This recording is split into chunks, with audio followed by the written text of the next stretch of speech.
J'ai toujours pensé que l'argent, ça ouvre plein de portes, sans forcément rentrer dans le système de l'argent fait le bonheur, pas le bonheur. Mais je suis convaincu que l'argent facilite beaucoup de choses. Et surtout pour moi, qui ai vécu dans un pays où c'était la galère, quoi. Tu vois, moi, j'ai vu mon père aller travailler tous les jours avec des arriérés de salaire.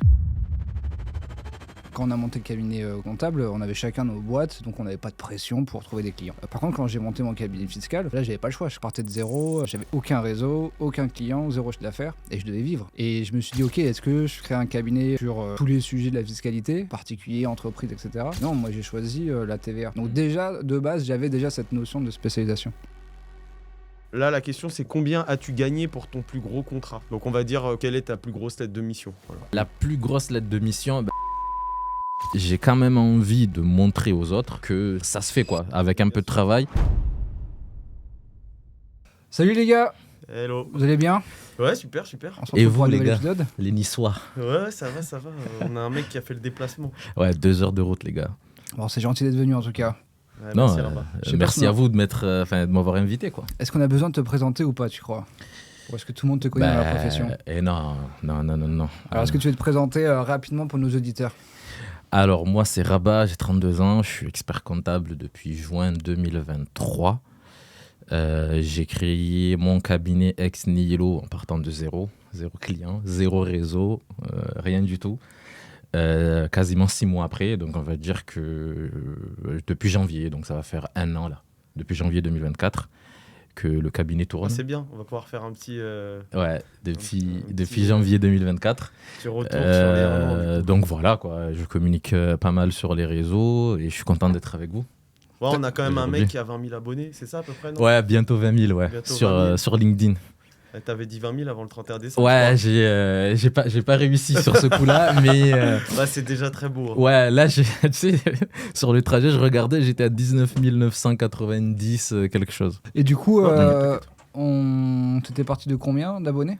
T'as fait ça en 1 an ou? Alors, non, moi, j'ai eu un peu le syndrome de l'imposteur avant d'avoir le deck, c'est-à-dire que j'ai toujours été convaincu qu'il faut communiquer sur les réseaux. Mais j'avais un peu ce syndrome qui me disait que tant que j'ai pas le deck, je suis pas légitime pour parler. Ok. Pourtant, avec le DSCG et les années d'expérience en cabinet, normalement, c'est pas le jour où j'ai vu mon nom sur la liste que je suis devenu plus Non, mais compétent en qu'avant, plus, quoi. tu peux raconter ce que tu veux sur LinkedIn. Donc, un collaborateur comptable qui a un niveau BTS compta, il a le droit de s'exprimer. C'est juste que tu vas pas dire les mêmes choses et tu vas pas avoir le même contenu. Enfin, tu vois, là, je suis d'accord avec toi.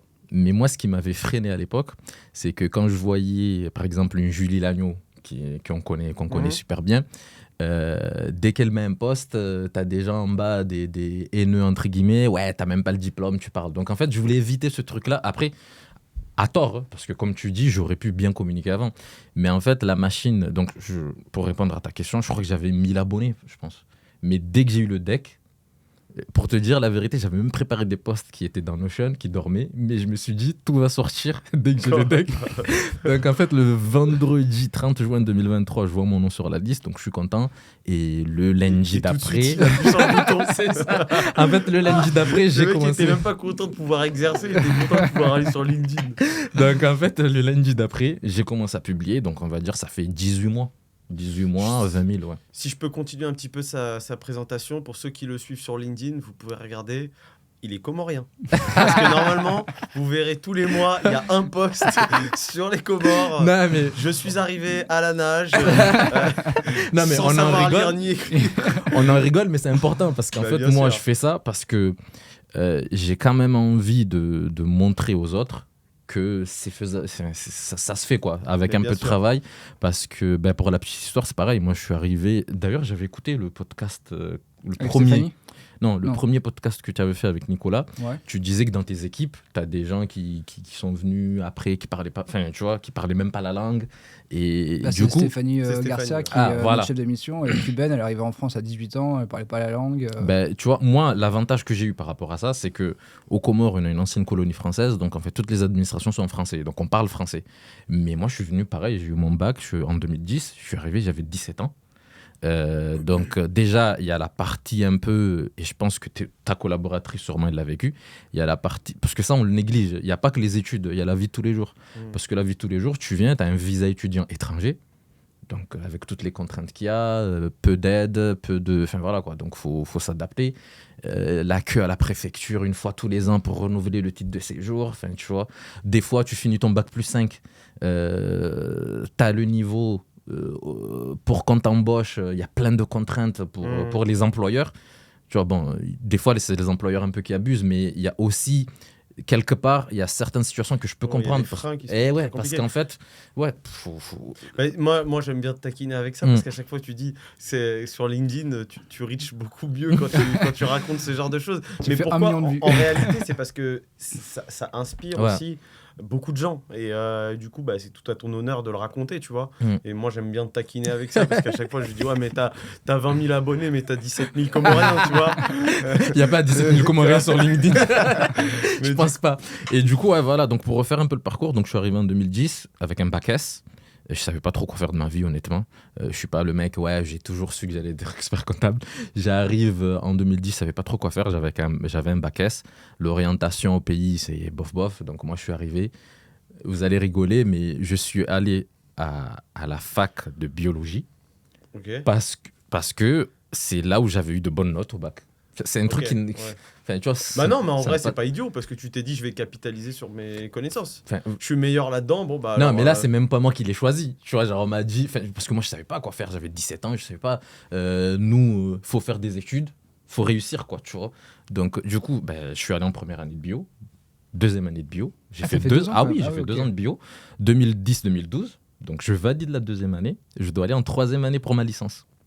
Et c'est là où je pète un câble. Je dis, mais j'ai eu on va dire un déclic où je me suis dit, attends, mais là, c'est plus l'école où on t'oblige à aller à l'école. Là, c'est les études supérieures. Donc, en fait, tu prépares ta vie. Parce que l'école, on a un peu le mindset en mode, je vais à l'école, on me dit d'aller... Enfin, il n'y a pas de... Parce que j'ai pas le choix. Voilà, alors que les études supérieures, tu dois vraiment... tu vois, tu choisis ta vie, quoi. Donc, deuxième année de bio, je pète un câble. J'ai dit, non, il faut que je fasse quelque chose qui me plaise, quoi. Parce que ça me plaisait pas, je validais parce que j'ai révisé. Comment tu savais que l'expertise comptable, ça allait faire? Justement, ce qui s'est passé, c'est quoi? C'est que j'ai eu la chance d'avoir un grand frère que je salue, qui, lui, il est arrivé en France avant moi, on a 4 ans d'écart. Donc en fait, je me pose, je lui dis, écoute, ça me plaît pas, je sais pas quoi faire. Et il m'a posé une question, et d'ailleurs, c'est une question que j'invite à tout le monde de se poser quand on est un peu perdu. Où est-ce que tu te vois dans 5-10 ans? C'est une question toute bête. Où est-ce que tu te vois dans 5-10 ans? Et du coup... Tu te voyais où? Justement, moi, je me voyais dans le monde des affaires. Quoi? Je sais pas ce que c'est. Le monde des affaires, donc à l'opposé de la biologie. C'est ça, banque, gestion, compta, tout ce qu'on veut. Et du coup, mon frère, il m'a dit, écoute, je te déconseille d'aller en DUT BTS parce que c'est très spécialisé.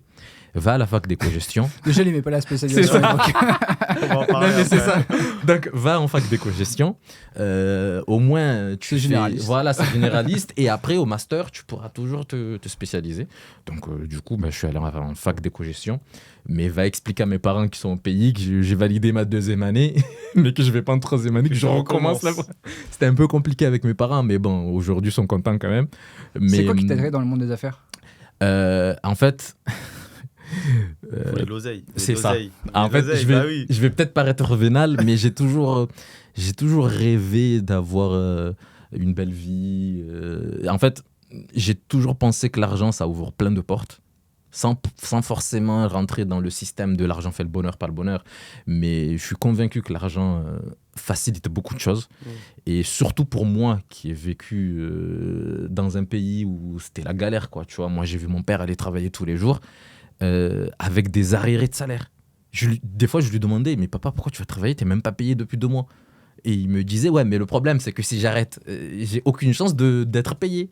Donc en fait, moi j'ai toujours été fasciné par le fait qu'il faut que je gagne de l'argent pour aider ma famille au pays et moi-même, tu vois. Et ta vie de famille, voilà. Ici, Voilà. Et tu vois, pour la petite parenthèse, je suis complètement différent de mon grand frère. Mon grand frère, il est complètement à l'opposé. Lui, par exemple, il veut faire de la politique pour aider tout le monde. Tu vois, il est plus dans le social. C'est peut-être un grand mot, mais il est plus dans le... Moi, je me suis dit, non, moi, il faut que je gagne de l'argent, quoi. C'est ce qui m'a amené dans le monde des affaires. C'est marrant, moi j'étais aussi attiré par le monde des affaires, mais c'était pas pour l'argent, c'était pour le costume.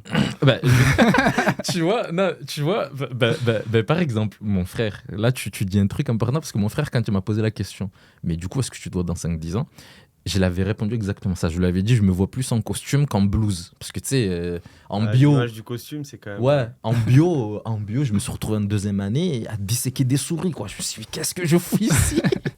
Ça, on le fait en 3e en SVT. Hein. Ouais, mais moi, c'était en 2e année de bio à disséquer des souris, des trucs. Donc, je me suis dit, qu'est-ce que je fais ici? Et après, je rentre en fac d'éco-gestion. Comme bon élève, je valide toutes mes années. Et ce qui a fait pencher que je suis parti dans l'expertise comptable, c'est que justement, pour être dans le monde des affaires, il fallait qu'à un moment donné, je sois à mon compte. Okay. Pour moi, c'était clair. Il fallait qu'à un moment donné, je sois à mon compte. Comment je sais pas, j'ai regardé un peu la liste. Banquier, bon, t'es pas forcément à ton compte. Enfin, voilà. Et après, il y avait eu une expert comptable qui était venue en 3e année pour nous présenter un peu ce que tu peux faire. Machin. Donc, il y avait une expert comptable. Et c'est cette fameuse phrase qui m'avait fait basculer, qui nous a dit, quand tu es expert comptable, tu es entrepreneur et tu aides d'autres entrepreneurs. Donc je me suis dit, bon, c'est marrant, j'ai jamais ça. entendu ça. Ouais, c'est ça. Elle est unique, celle-là. Hein. T'es entrepreneur. T'as eu de la chance, t'es tombé sur la bonne expert comptable, hein, parce que 95% des autres, ils auraient pas dit ça. Hein. En fait, on était en amphi, ils avaient réuni toutes les licences 3 pour les aider un peu à savoir le master qu'ils allaient faire. Donc, il y avait un banquier, il y avait un RH, il y avait, voilà, et l'expert comptable est venu, nous a dit, elle s'appelle Valérie Lépée d'ailleurs, j'ai toujours retenu son prénom, son nom, et elle a dit, ouais, ce qui est bien, c'est que nous, on est des entrepreneurs parce qu'on a notre cabinet, et on aide d'autres entrepreneurs. Et du coup, je me dis, ça me tente, ça. Ouais, c'est bien. Et je me renseigne, je vois, faut faire le parcours classique, c'est DCG, DSCG. Je dis, je vais pas dire à ma mère que je refais encore DCG, DSCG. Et j'ai vu qu'il y avait la passerelle avec le CCA. Donc je suis parti en master CCA. Et après, j'ai galéré un peu pour les 2 UE là, du DSCG. Et après, 3 ans, le DEC. Et si on avance un peu, du coup, après, moi je suis curieux de savoir, donc tu décides, donc tu as ton diplôme, tu décides de monter ton cabinet ex nihilo. Pourquoi tu fais ce choix-là? Pourquoi tu choisis pas de racheter un cabinet, de t'associer si tu as plusieurs options? Pourquoi tu as fait ça? Alors, justement, moi, j'ai pas d'avis arrêté là-dessus. Je pense que ça dépend des opportunités. Moi, je ne suis pas celui qui va dire, quand tu as le deck, il faut absolument que tu te lances de zéro. Tu vois. Moi, je voulais être à mon compte. Donc, effectivement, j'aurais pu racheter une clientèle, j'aurais pu m'associer, j'aurais pu ex nihilo comme je l'ai fait. Mais moi, je pense que ça dépend des opportunités. Moi, j'avais pas eu... alors, quand je suis dans le dernier cabinet où j'ai fait avant d'avoir le deck, le gars, il m'avait dit, oui, on pourra potentiellement, machin. Mais dès que j'ai le deck, il n'y avait rien, quoi. Okay. Donc, je me suis dit, il faut que je me lance de zéro. Mais par contre, encore une fois, je répète que ça dépend des opportunités. Moi, j'ai vu des gens, ils ont eu l'opportunité de s'associer. C'est peut-être la meilleure solution, tu vois. J'ai pas de... Franchement, ça dépend. Ça dépend de ton tempérament, de tes objectifs de vie, etc. Mais justement, là, tu disais, ça fait 1 an que tu as lancé ton cabinet. Est-ce que tu t'es lancé ex nihilo, tout seul. Donc j'ai 2-3 questions. Est-ce que déjà, le fait d'être seul, ça te pèse?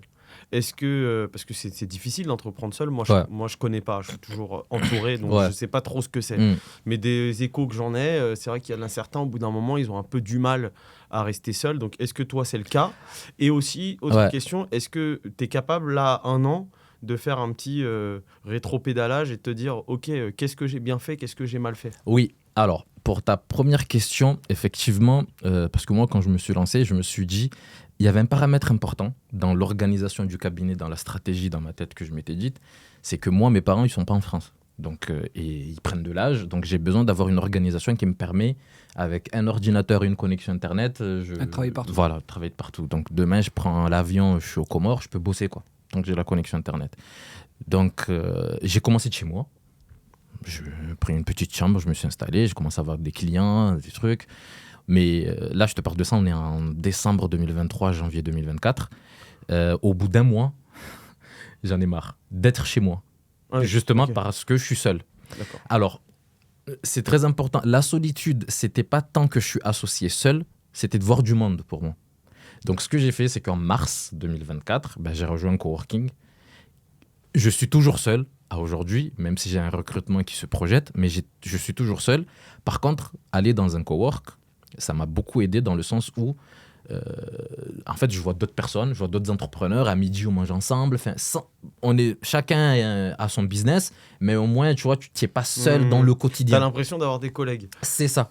Donc, pour répondre à ta question, oui, ça m'a beaucoup pesé. Je connais des confrères, on a été diplômés en même temps. Un an après, ils sont toujours chez eux. Moi, je sais pas comment ils font. Après, c'est pas un jugement, mais moi, je voulais avoir des gens autour. Mais est-ce De que sentir. même dans tes choix, le fait d'être seul, du coup, tu peux pas confronter tes idées, tu peux pas définir ta stratégie à plusieurs, etc. Tu vois, moi, je le vois au cabinet. Mes associés, c'est heureusement qu'ils sont là et heureusement que je suis là pour eux aussi. Tu vois, il y a un vrai échange à chaque fois qu'on a des idées, on les confronte, tu vois, parce que des fois, tu as des fausses bonnes idées et c'est bien de les confronter. Ben, Toi, tu es tout seul. Alors, ouais. comment tu fais, du coup, pour ça? Justement, c'est une très bonne question parce que tu es concerné par la réponse. L'idée, c'est que moi, aujourd'hui, j'ai pas d'associé, comme tu dis, mais grâce à LinkedIn, par ailleurs, j'ai su me créer un écosystème qui fait que je suis pas seul. En fait, aujourd'hui, oui, tu prends mes statuts, je suis seul. Mais moi, je me considère pas seul. Parce que tu as vu ce qu'on a créé grâce au groupe Expert Comptable 2.0. Tu as vu aussi le groupe des admins où, avec le temps, les administrateurs, on est devenus très, très... aujourd'hui, je peux t'envoyer un message à 22h. Écoute, Jo, est-ce que... Donc, dans les faits, oui, juridiquement, je suis seul, mais je me considère pas seul. C'est vrai, tu l'as fait l'autre fois, tu avais un sujet, bon, on va pas rentrer dans le détail, mais tu avais un sujet, tu m'as appelé, tu m'as dit, ouais, j'ai besoin d'un conseil sur ça, qu'est-ce que tu en penses, et du coup, tu as pris le temps de me répondre, tu vois. Donc, officiellement, oui. Après, c'est vrai que tu ne seras pas décisionnaire parce qu'on n'a pas de départ, machin, mais je pense que ça m'a beaucoup aidé parce que je me suis dit, toi, tu as l'expérience sur ça, donc tu peux m'aider. Et tous les membres d'Expert Comptable 2.0, on s'entraide sur ça. Et la deuxième question, c'était est-ce que, avec du recul, je pense que de suite, je réintégrerai un coworking. Parce que la première minute, oui, ouais. dès que je crée, j'aurais pas attendu 3 mois parce que en fait, ça m'a donné des opportunités. Donc business aussi. Oui, business parce qu'en fait, en intégrant le coworking, il y a certains entrepreneurs, qui sont venus, mais il y a aussi certains entrepreneurs qui avaient déjà un expert comptable, mais qui m'ont recommandé. Enfin voilà, c'est l'effet un peu, réseau. Pour trouver des clients aujourd'hui, c'est ton réseau. C'est le bouche à oreille, comment ça marche? Alors, j'ai en récurrent, on va dire, j'ai une cinquantaine là. J'ai atteint 40-50 de comment clients récurrents. Comment on fait pour avoir 50 clients comme ça quand on commence? Alors, première chose à faire, ça a l'air bête, mais il faut dire aux gens de ton entourage, pas forcément ton entourage proche, mais il faut communiquer sur le fait que tu as créé un cabinet. Des fois, ça a l'air bête, mais... Tu communiques comment? Moi, le jour où j'ai créé, j'ai appelé tout le monde. Les amis des amis, les trucs. J'ai dit à mes frères et sœurs de dire que... si tu as besoin, pense à moi. Quoi. Voilà. Donc, rien que ça, les 10 premiers clients, je les ai eus par ça. Donc, ça, c'est la première chose. La deuxième chose, je ne sais plus dans quel podcast j'avais vu ou dans un post LinkedIn, une personne de la profession avait souligné quelque chose d'important en disant, quand tu es déjà dans le stage deck... Toi, tu l'avais fait d'ailleurs. Tu avais commencé à rapporter des clients dans ton ancien cabinet. Quand tu es déjà dans le stage deck, il faut avoir une vision de se dire que dans un horizon 2-3 ans, je vais être expert comptable. Donc, commence à te créer ton réseau dès maintenant. Moi, je me rappelle, le premier client, genre le dossier 001 de Maged, c'est un architecte que je connaissais depuis longtemps à Marseille et qui a été... Les choses ont fait que il s'est installé quasiment en même temps que moi. Et lui m'avait dit, je t'attends. Il avait créé son activité en septembre. Moi, j'ai eu mon cabis en novembre-décembre. Il m'a dit, non, je ne suis pas 3 mois après, je t'attends. Tu vois. Et je n'étais pas diplômé. Les gens, ils te choisissent. Par exemple, cet architecte, il te dit, OK, je t'attends. Parce qu'ils trouvent que tu as plus de valeur, parce que tu as quelque chose de différent. Confiance, non. Là, c'est les clients. Je pense que les premiers clients, c'est le réseau proche. Ouais. Je pense que c'est plus la confiance qui va jouer que la valeur que tu peux délivrer en réalité, tu vois. Moi, je l'ai eu ce truc-là aussi. C'est un peu de la love money, entre guillemets. C'est des gens qui veulent te faire confiance parce qu'ils te connaissent par ailleurs, tu vois, et ils savent que tu vas bien les traiter. Enfin, en tout cas, tu vas tout faire pour bien les traiter, tu vois.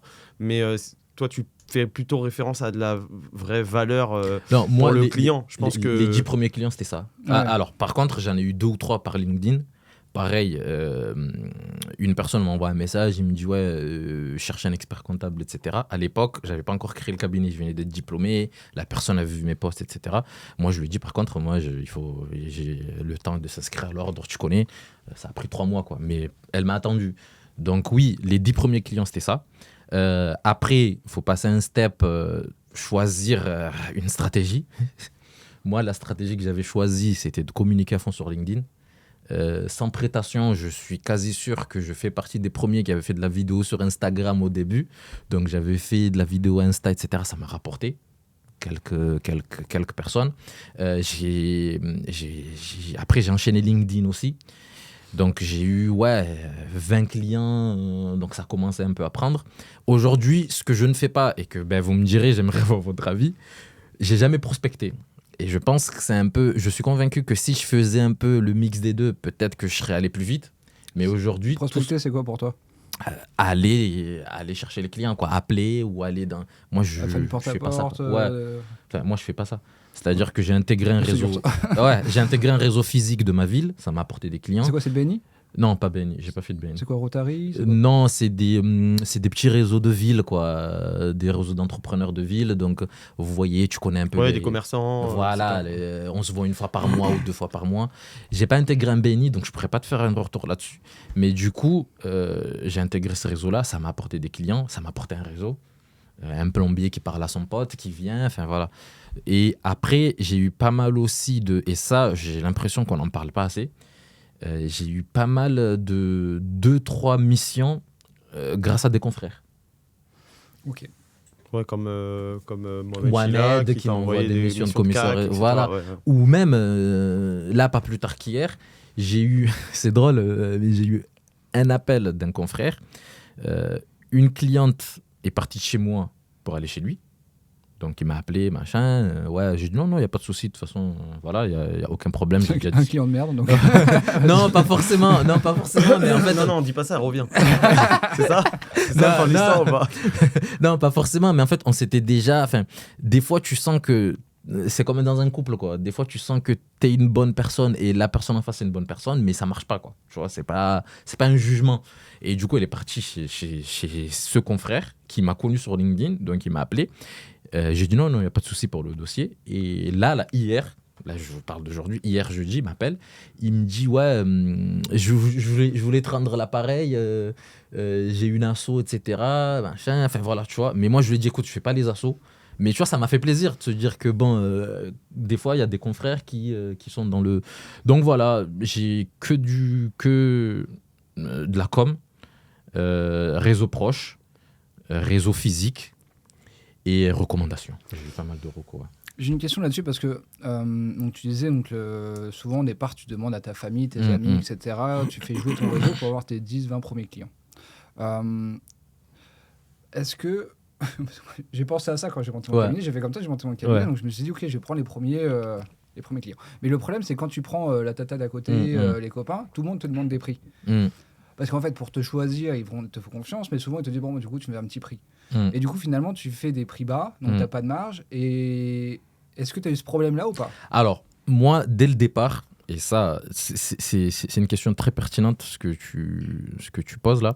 Moi, c'est gênant de dire, ok, moi, je te fais un peu élevé. Moi, je te fais le double. Non, je te fais le double, tu vois, non, en fait, moi, ce que j'ai fait, et ce que j'ai fait dès le départ, c'est que moi, j'ai dit à mon réseau proche que si vous venez chez moi pour le prix, ne venez pas. Je voulais pas ça. Je voulais pas ça parce qu'en fait, moi, quand j'ai eu le deck, parce que j'ai passé le DSCG 3 fois, le deck, enfin voilà. Donc, je me suis promis à moi-même que je subirais pas de clients. Et ça, c'était une promesse que je me suis faite. C'est-à-dire, je préfère peut-être grossir moins vite, entre guillemets, mais grossir sereinement, que voilà. Donc moi au début j'ai dit à tout le monde si vous venez chez moi c'est parce que vous me faites confiance et que quelque part vous avez envie d'apporter une pierre à mon projet, mais ne venez pas pour les prix. Donc tu as réussi à quand tu as un copain il te dit oh, j'ai mon frère il monte sa boîte, est-ce que tu peux être son expert comptable? à te dire, ok, je lui fais pas un prix, je lui fais le vrai prix et il vient pour ça. Tu vois, par exemple, si tu vas sur C'est mon... dur, hein, franchement, c'est Oui, super dur. non, mais c'est dur. Moi, mais... je sais pas le faire. Hein. Ah ouais, tu vois. Franchement, Moi, tes potes, Non. je te fais moins 20 Non, je sais pas. direct. Hein. Non, Dès non, que bah, je décroche le téléphone, j'arrive pas à faire autrement, tu vois. Tu vois, par exemple, j'ai choisi une je te fais stratégie. 250, mais pour toi, je te le fais à 200. C'est sûr, ça tout le se temps, passe bah comme oui, ça. tout le Ça, j'ai pas pu. Du coup, moi, ce que j'avais fait d'ailleurs, pour éviter tout ça, c'est que, bien ou pas bien, hein, moi, ce que j'ai fait, c'est que sur mon site, qui n'est pas un site de ouf, c'est un site vitrine, mais sur le site, j'ai mis des prix. Aujourd'hui, tu sais que chez moi, par exemple, avant même qu'on négocie pour voir si on bosse ensemble, tu sais que chez moi, tu ne paieras pas moins de 250 € par mois, par exemple. Tu vois. Ce qui a fait que moi, dès que j'avais une demande, j'ai envoyé le site. Je disais, il y a toutes les infos. Si tu as besoin d'une information, tu me dis. Après, j'en ai eu. Sur 10 clients, je crois que 10 clients, ça fait peut-être 20 prospects. Les 10 autres, ils m'ont dit ouais, le prix machin. J'ai dit non, je peux pas. Donc c'est pas grave, quoi, tu vois. Tu perds, mais bon, moi j'ai la charge mentale, c'est trop important pour moi. Non, mais franchement, c'était une question que j'avais parce que c'est ce qui arrive en fait très très rapidement. Dès que tu dis que t'as un cabinet, les gens ils te disent bah super, parce que souvent on a des demandes. Mais la marge est importante, quoi. Si ça vous va, j'aimerais bien enchaîner sur le sujet de la spécialisation. Oui. Parce que, pour ceux qui ne le savent pas, on est avec l'expert à la base, le spécialiste de la spécialisation. Moi, j'ai un cabinet aussi avec des spécialisations. Et donc, on est tous les deux convaincus des bienfaits, en fait, de la spécialisation pour les experts comptables. Et on en a déjà un petit peu parlé en off, mais pas beaucoup. On ne s'est pas trop attardé sur le sujet. Mais de ce qu'on comprenait, c'est que tu n'étais pas forcément pour ça. Et du coup, ce serait cool d'avoir justement ton avis, tes arguments sur le sujet. Alors, si tu veux, j'ai préparé des questions. Sur le sujet. Vas-y. Je te pose des questions. Heureusement qu'il est là, Kevin. Parce que moi, j'arrive les mains dans les poches. Hein. Donc, je te pose des questions, tu me dis ce que tu en penses. Ouais. Et voilà. Ok. Mais après, je te donnerai mon point de vue. Mais sois totalement transparent. Non, il n'y a pas de souci. On n'est pas là pour. Voilà. Au pire, on coupera. Si vous voyez que d'un coup, ça s'arrête, c'est que ça ne nous a pas plu. Donc, selon toi, vaut-il mieux être généraliste ou se spécialiser dans un domaine précis aujourd'hui et pourquoi ? Selon moi, c'est là où je mets. Selon moi, on dirait. C'est là où je mets une subtilité. Selon moi, il faut se spécialiser. Mais là où je mets le mais par rapport à vos communications, où je suis un peu moins d'accord sur certains points, c'est le timing. Là, franchement, là, je suis pas d'accord. Ok. Tu vois ? Toi, c'est vrai que ça, je m'en souviens, tu me l'as dit une fois. Ouais. Tu penses qu'il faut d'abord être généraliste et ensuite se spécialiser. En fait, je vais prendre l'exemple de vous deux. Toi, j'ai écouté le podcast. Moi aussi, j'ai fait mes leçons. J'ai appris mes leçons. J'ai écouté ton podcast. Si j'ai bien compris, ton associé expert comptable avait un cabinet généraliste ou pas, j'en sais rien. Oui. Mais il avait déjà une structure qui tourne. Ouais. Toi, tu avais un cabinet fiscal. Tu as un cabinet fiscal toujours qui tourne. Spécialisé. Oui, mais tu as un cabinet fiscal qui tourne. Donc, quand vous avez uni vos forces, entre guillemets, vous n'avez pas eu la même pression qu'un créateur ex nihilo. Alors, je peux répondre là-dessus ? Oui, vas-y. T'as raison. Quand on a monté le cabinet comptable, on avait chacun nos boîtes, donc on n'avait pas besoin de salaire pour... Et donc le truc s'est développé au fur et à mesure, on n'avait pas de pression pour trouver des clients. Par contre, quand j'ai monté mon cabinet fiscal, bah, là, j'avais pas le choix. Je partais de zéro, j'avais aucun réseau, aucun client, zéro chiffre d'affaires, et je devais vivre. Et je me suis dit, ok, est-ce que je crée un cabinet sur tous les sujets de la fiscalité, particulier, entreprise, etc. Non, moi j'ai choisi la TVA. Donc déjà, de base, j'avais déjà cette notion de spécialisation. Donc, et quand il parle de TVA, c'est pas TVA tel qu'on l'entend chez les experts comptables. C'est pas TVA déductible, la TVA à l'international. Représentant fiscal de boîtes étrangères. Ouais. Donc c'est très spécifique. Ouais. Les représentants fiscaux en France, on a une dizaine, tu vois. Donc c'était un marché petit, avec peu de concurrents, et où j'ai réussi à faire ma place sur ce marché-là parce que je voulais pas être sur un gros marché, parce qu'en étant tout seul, je me voyais pas comment faire pour prendre des parts de marché avec le peu de moyens que j'avais. J'avais zéro moyen. Et moi, j'avais pas de réseau, donc Je pouvais pas me dire, je vais avoir la tata d'à côté parce que la TV internationale, c'est pas son Ouais, sujet. Quoi. voilà. Donc finalement, ce que j'ai fait avec la TVA, je l'ai reproduit sur l'expertise comptable, mais la méthode, c'était la même. Ben, justement, tu vois, et là, ça c'est ton exemple à toi. Si je rebondis pareil sur Jonathan, aujourd'hui, il est associé d'un cabinet, il y a une centaine de collaborateurs, tu vois. Donc, moi, là où je veux en revenir, c'est que pour moi, il y a une question de timing, de 1. De 2, ce n'est pas parce que je dis qu'il faut se spécialiser dès que tu crées le cabinet que ça veut dire que tu prends n'importe qui. Là, non. Moi, par exemple, ce que j'ai fait, c'est que j'ai fait un avatar en disant alors la première question que je me suis posée, quel client je ne veux pas, tu vois. Peut-être que c'est pas une spécialisation assez niche, enfin c'est pas une stratégie de niche comme toi tu fais. C'est le début d'une stratégie. Ouais, c'est le début. Mais moi, la première question, c'est quel type de client, avant même d'aller dans l'activité, quel type de client je ne veux pas. Mais là, tu parles de profil client. Oui, d'abord. Donc, j'ai fait un peu la technique de l'entonnoir. Donc, d'abord, je veux quel type de client je ne veux pas, avant même de rentrer dans l'activité. Donc, comme je vous avais dit au début, j'ai cette problématique que mes parents ne sont pas ici. Demain, le client qui me ramène des factures papier, je peux pas. Moi, aujourd'hui, je suis en 100% des maths. J'ai une proposition d'un mec qui pouvait me payer 2000 balles par mois. Ah, ça m'a fait réfléchir un week-end, j'ai même discuté avec ma femme pour te dire, parce que ça représente beaucoup, ça fait du 24 000 d'honoraires, mais il ne voulait pas scanner, enfin, pas forcément scanner, mais il ne voulait pas jouer le jeu du 100% des maths. J'ai réfléchi un week-end, tu as l'argent, tu te dis bon, tu crées, là, etc. Mais là, j'ai dit non. Là, ça veut dire que tu as des process et tu veux simplement trouver des clients qui vont respecter tes procédures. Voilà, donc ça, c'est la première chose. Donc, avant même de rentrer dans l'activité. Donc, la personne qui veut venir avec du papier, je ne peux pas. D'accord. Parce que voilà, donc ça, c'est la première chose. La deuxième chose, quelles sont les activités que je ne veux pas? Tout est dans la négation d'abord. Genre, la personne que je ne veux pas, l'activité que je ne veux pas. Moi, aujourd'hui, les assos, je ne connais pas. Je n'ai pas envie de me lancer dedans. Je ne connais pas. De deux, il y a des activités qui, pour moi, sont un peu risquées, entre guillemets. Pour un jeune expert comptable qui vient de débuter, je n'ai pas envie de me prendre la tête. Les activités avec TVA sur marge, les trucs de vente d'occasion, des trucs que je ne connais pas. Tu vois. Ce que tu fais, je ne connais pas. Tu vois, le e-commerce. Donc, tout ça, donc j'ai fait des éliminations qui ont fait qu'à la fin, aujourd'hui, sur mon portefeuille, tu fais quoi? Je fais 80%, voire même 90%. 90%, c'est de la presta.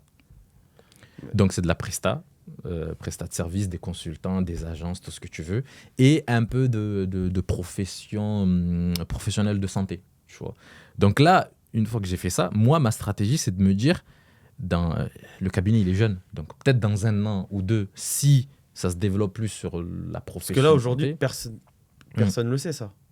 Que personne ne le sait qu'au final, non, parce que tu ne veux pas ci, tu ne veux pas ça. Donc en fait, toi, ça veut dire que tu as une communication qui est très générale, ouais. Tu n'as pas une acquisition qui est hyper ciblée, et du coup, au final, le mec, il va se rendre compte que tu n'as pas envie de travailler avec lui au moment où il va te contacter et que tu vas lui dire « Non, désolé, j'ai pas envie de répondre à ta demande. » Ça fait partie du chemin.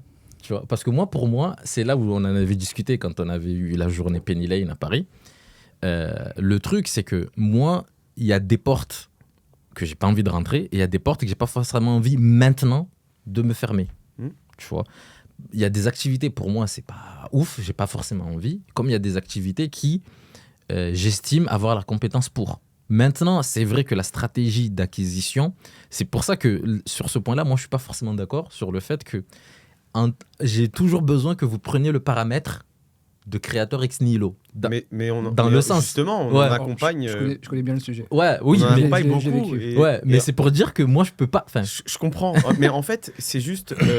C'est comme si je te dis. Je te prends un exemple qui n'a rien à voir, mais juste pour que ce soit un peu parlant.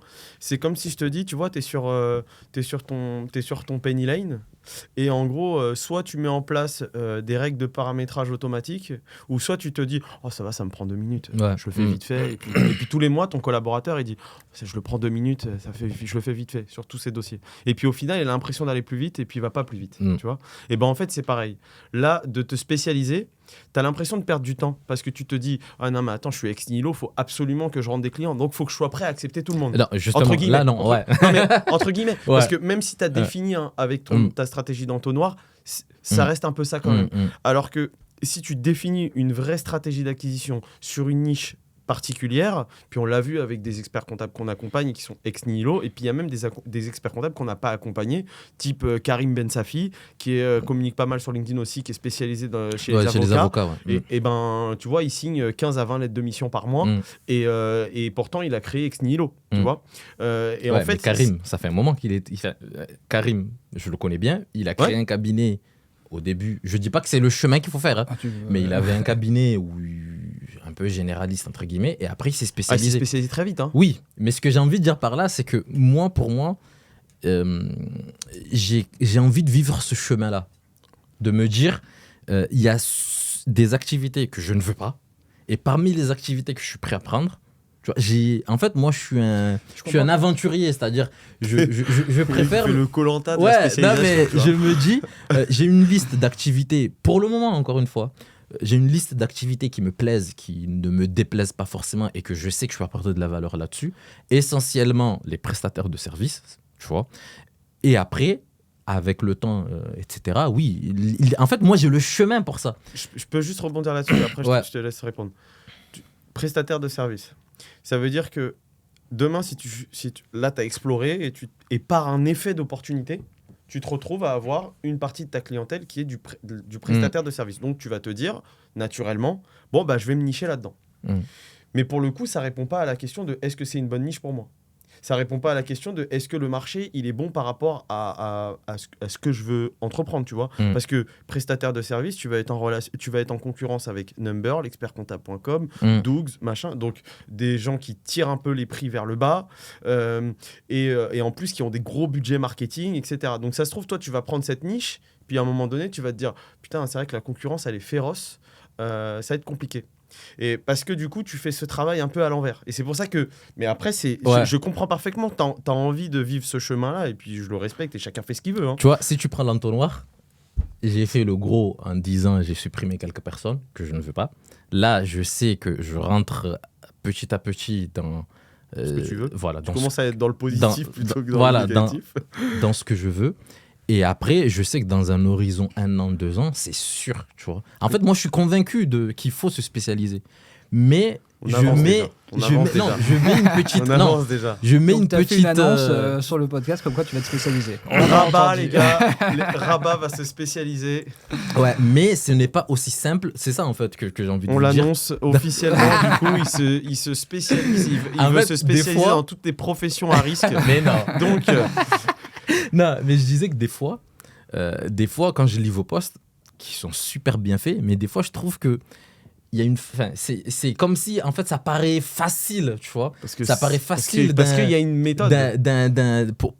Et en vrai, c'est pas si compliqué que ça. Ouais, mais pour un créateur, c'est pas aussi simple. Je dis pas qu'il faut pas le faire. Hein. On va inviter un créateur qu'on a accompagné. Mais je suis d'accord avec toi que aujourd'hui, nous, on pense que c'est facile et que c'est la voie, parce qu'effectivement, on a fait ce chemin-là. C'est ça. Moi, je suis d'accord avec toi. Quand j'ai monté le cabinet, au départ, moi, j'ai fait toutes les taxes indirectes. C'était pas que la TVA. Ouais. Je voulais que ça soit TICPE, taxe sur les alcools, les ACCIS, etc. Et au fur et à mesure, j'ai compris que non, il fallait être vraiment spécialisé. Voilà. Donc j'ai fait ce chemin-là. Voilà. C'est pour ça qu'aujourd'hui, je dis ça à tout le monde en disant non, mais les gars, faites pas la même erreur, tu vois. Oui.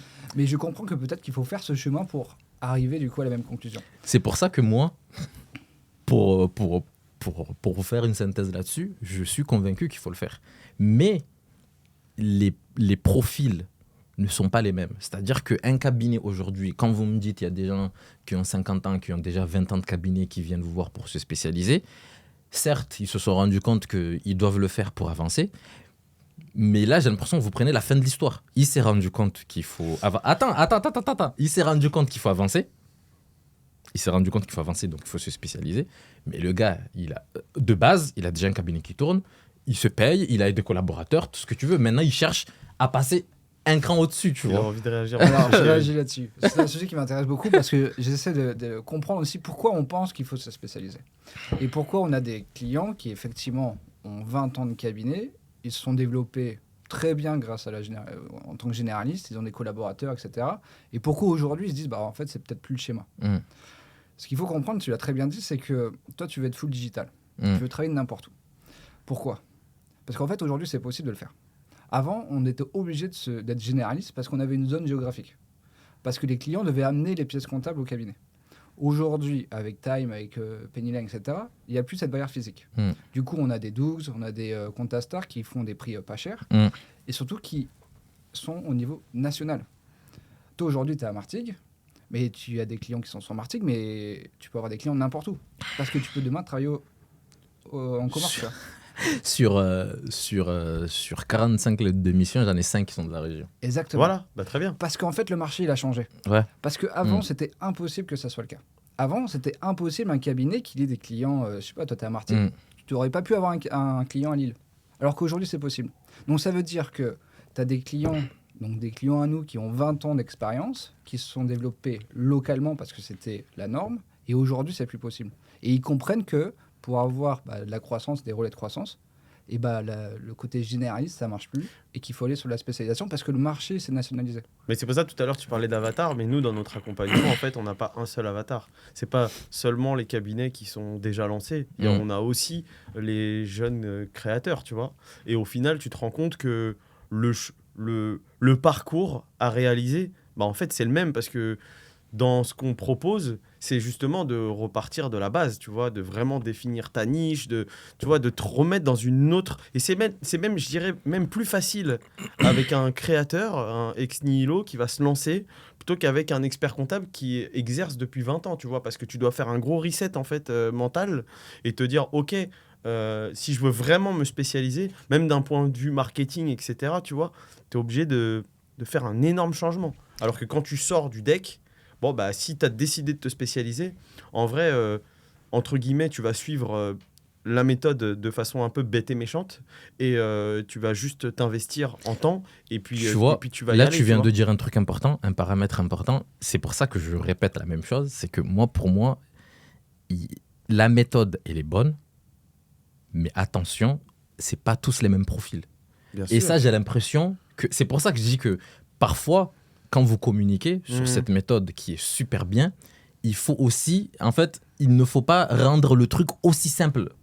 Enfin, tu vois, parce que, attention, moi je comprends le fond de la chose, mais certaines personnes, peut-être qu'en lisant, ils vont se dire, écoute, j'ai le deck, je me spécialise, je réussis. Oui, c'est le chemin dans les grandes lignes, mais il y a quand même pas mal de choses dedans. Il y a du travail. Donc, et voilà, donc ça c'est la première chose. Et être généraliste, c'est pas plus simple, hein. Non, mais justement, c'est ce que je dis. J'ai jamais dit qu'il fallait être généraliste. Voilà, non, mais c'est pas plus simple de se lancer et de se dire je vais être généraliste. Je te donne un exemple. Tu as un cabinet, tu as fait tout ton stage deck dans un cabinet qui fait que de la pharmacie. Ouais. Tu as ton diplôme. Tu vas me dire c'est plus simple. Tu connais le monde de la pharmacie, tu connais le truc, le machin, enfin voilà. Donc oui, lui, il a, on va dire, une étape en moins. Enfin, une étape en moins, tu as compris. Le cheminement, il est beaucoup plus simple, entre guillemets, machin. Tu prends un autre collaborateur qui a fait 3 ans de stage dans un cabinet généraliste, tu vois. Oui, comment il se spécialise ? Le truc, il est complètement différent, tu vois. Donc, en fait, oui, il faut se spécialiser pour ces personnes-là qui ont fait des cabinets plutôt généralistes, mais c'est pas aussi simple que de leur dire, t'as le deck, faut se spécialiser. Non, ça demande beaucoup de travail. Ça demande beaucoup de travail. Mais c'est pour ça que je dis qu'en fait, moi... OK pour la spécialisation, mais attention, ce n'est pas... Enfin, tu vois, genre, il y a différents profils, il y a différentes histoires, il y a différentes choses. C'est pour ça que l'accompagnement, il dure 6 mois. Hein. C'est pas pour rien, c'est parce que ça prend du temps, tu vois. Moi, je pense que, pour moi, je suis convaincu que si t'as pas le profil du mec qui est déjà spécialisé parce qu'il a fait que ça dans son stage deck, si t'es un profil qui a fait un peu de tout dans ton cabinet... déjà, enlève les personnes que tu n'as pas envie d'accompagner en activité et en avatar, comme tu veux. Enlève les personnes que tu n'as pas envie de... Si tu as déjà ton cœur, il est déjà convaincu d'un truc, vas-y, quoi, tu vois. Mais si tu as déjà fait ce travail d'enlever les personnes que tu n'as pas envie d'accompagner, parce que tu n'as pas la compétence ou parce que tu n'as pas envie, tu vois, pour moi, c'est de l'entrepreneuriat, quoi, tu vois. Vas-y. Et au bout de 6 mois, au bout d'1 an, tu vas vite te rendre compte que moi, ce qui me plaît, c'est ça. Et puis potentiellement, tu perdras des clients, mais ça, on s'en fout. Mais tu as déjà fait le chemin, tu vois. Moi, c'est ça, cette subtilité, tu vois. Plutôt que de dire, moi, j'ai fait des cabinets, on va dire, plutôt généralistes. Donc, j'ai le deck. Je sais qu'il y a des activités que j'ai pas envie. Tu vois. Mais après, tu vois, Moi, je vois ça plutôt sur une perspective d'acquisition client. Mm. C'est que, en fait, je trouve pour trouver des clients, c'est plus facile d'être spécialiste que généraliste. Parce que je trouve que quand tu es généraliste, pour trouver des clients, bah, à part ton réseau, c'est dur d'aller les chercher. Parce que je vois pas pourquoi un client irait plutôt chez toi plutôt qu'un autre. Parce que comme tu es généraliste, tu es un peu comme tous les autres. Et du coup, le seul élément qui va faire qu'il va venir peut-être chez toi, c'est soit parce que voilà, tu le connais très bien, c'est ton réseau, soit c'est le prix. Et là, je pense que c'est pas la bonne stratégie. Donc c'est pour ça que ta spécialisation, je trouve que c'est pour moi plus facile. Mais il y a des c'est pas cabinets parce- qui ont réussi en étant généralistes. Je dis pas que c'est ce qu'il faut faire. Ouais, mais il y a combien de temps? Hein. Ouais, mais il y a des cabinets qui ont, qui Oui, ont mais réussi. justement, aujourd'hui, te lancer et être généraliste, c'est-à-dire prendre tout et reconstruire ce qu'ont fait des cabinets il y a 20 ans c'est ça. en étant généraliste, Tu vois, je pense que t'as pas la même concurrence, t'as pas les mêmes Ben, difficultés. Hein, C'est c'est que le sûr. marché avant, il était local. et ben maintenant, il est justement, tu national. vois, là, par contre, sur ce point-là, moi, je suis pas d'avis à dire il y a ça ou ça. Pour moi. Ah, mais il y a d'autres options. Enfin, non, quand je dis. Pour moi, tu peux très bien. Là, je suis pas d'accord avec toi, Jonathan. Pour moi, tu peux très bien aujourd'hui. Je dis pas que c'est la meilleure solution, mais pour moi, tu peux très bien réussir en étant généraliste. Mais il faut Maintenant. avoir un bon réseau. Je dis pas le contraire. Ouais. C'est pas le contraire. Mm. Mais l'effort à déployer Oui, c'est pas en le étant même. spécialiste ou généraliste n'a rien à voir. En plus, il y a énormément de choses. Mm. La formation de tes collaborateurs, elle est Mm. beaucoup plus rapide quand tu es spécialiste. Le fait d'industrialiser les process, c'est beaucoup plus simple quand tu es spécialiste. Mm. Tu as des collaborateurs qui vont maîtriser parfaitement leur secteur et du coup, ils vont avoir le même langage qu'avec le client. Enfin, on pourrait pendant 10 minutes, on pourrait lister des avantages. Moi, je suis tu convaincu vois. qu'il n'y a pas blanc ou Donc- noir. donc- il y a une stratégie qui t'a convaincu. Bien sûr, vas, bah, tu de toute vois. façon, c'est- Donc de moi, toute la stratégie de la spécialisation, j'y vais, tu vois. J'y vais, mais par contre, de se dire, tu vois, comme moi, je prends mon exemple, comme moi qui ai fait un cabinet généraliste, enfin, qui ai fait que des cabinets généralistes avant, entre guillemets, tu vois, ouais, j'ai le deck, tu vois. Mais après, nous, les gens qu'on rencontre quand c'est des ex nihilo et qui veulent se lancer et être spécialistes, ils arrivent avec genre une ambition très forte. C'est vrai, à chaque fois, c'est bon, bah, je veux faire 0 à 3 millions en 5 ans ou en 4 ans ou en 3 ans. Donc, c'est des gens qui veulent vraiment percer un secteur et y aller à fond. Et donc, je pense que ça dépend aussi des tempéraments. Donc, c'est pour ça que quand tu dis c'est pas blanc ou noir, je suis d'accord avec toi.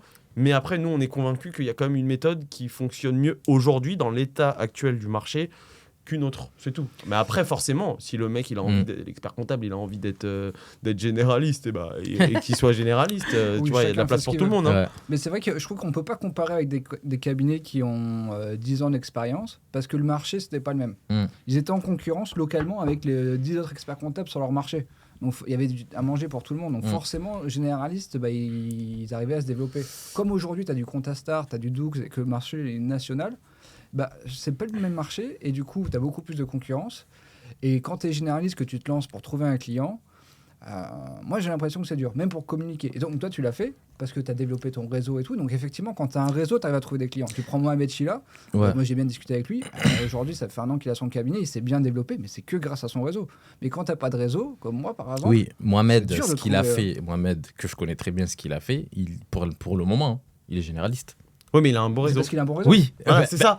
Justement, est-ce que ça empêche. Enfin, Non, oui, mais c'est non, pareil. Le mec qui a un bon réseau, il a pas du tout les mêmes contraintes que le mec qui démarre tout seul et qui connaît personne. Mais ça. justement, c'est ce que je vous dis, c'est qu'en fait, c'est pas blanc ou noir. C'est pas. Enfin, tu vois. Je genre, comprends, ça dépend Je du peux te profil de prendre la un personne. exemple Mais il y a d'une beaucoup- personne potentiellement qui s'est lancée en même temps que Mohamed, qui a peut-être fait une spécialisation ou je ne sais quoi, qui n'a pas forcément le même, Mais il y a beaucoup plus développement Non, mais il y a qu'un beaucoup- Mohamed. Il y a tu quand vois. même beaucoup plus d'experts comptables qui n'ont pas de réseau versus des experts comptables qui ont un réseau comme il peut l'avoir Mohamed. Je suis pas convaincu. Je suis convaincu qu'il faut se spécialiser. franchement, Je suis convaincu qu'il faut se spécialiser, mais encore une fois. Nous, on voit c'est- des experts tu comptables vois, quand même, c'est ils pas- viennent nous voir, ils ont lancé il y a 1 an et demi, ils ont 20 clients, tu vois. Surtout des mecs qui sont dans des villages, bah, même moi, tu vois, je suis à Mougins. Pour trouver des clients, c'est un petit village, tu vois. Un petit village. Moi, Faut trouver, tu j'avais. vois. Pour Moi, terminer Mohamed- là-dessus. Mohamed, Ouais, c'est sûr ouais. que si on accompagne Mohamed, c'est sûr qu'on lui dit non, ne te spécialise pas. Tu as un gros réseau, développe un cabinet comme Ou ça, pas ce qui est tout de logique. Ouais, ou pas tout de suite, Voilà. tu vois. Ben, moi, en fait, les gars, sur ce point-là, moi, j'ai fait un chemin, tu vois. Avant même que vous commencez à parler de spécialisation 3 fois par jour sur LinkedIn, j'avais déjà... Désolé d'ailleurs pour ça. Non, j'avais LinkedIn. j'avais déjà ce cheminement, tu vois.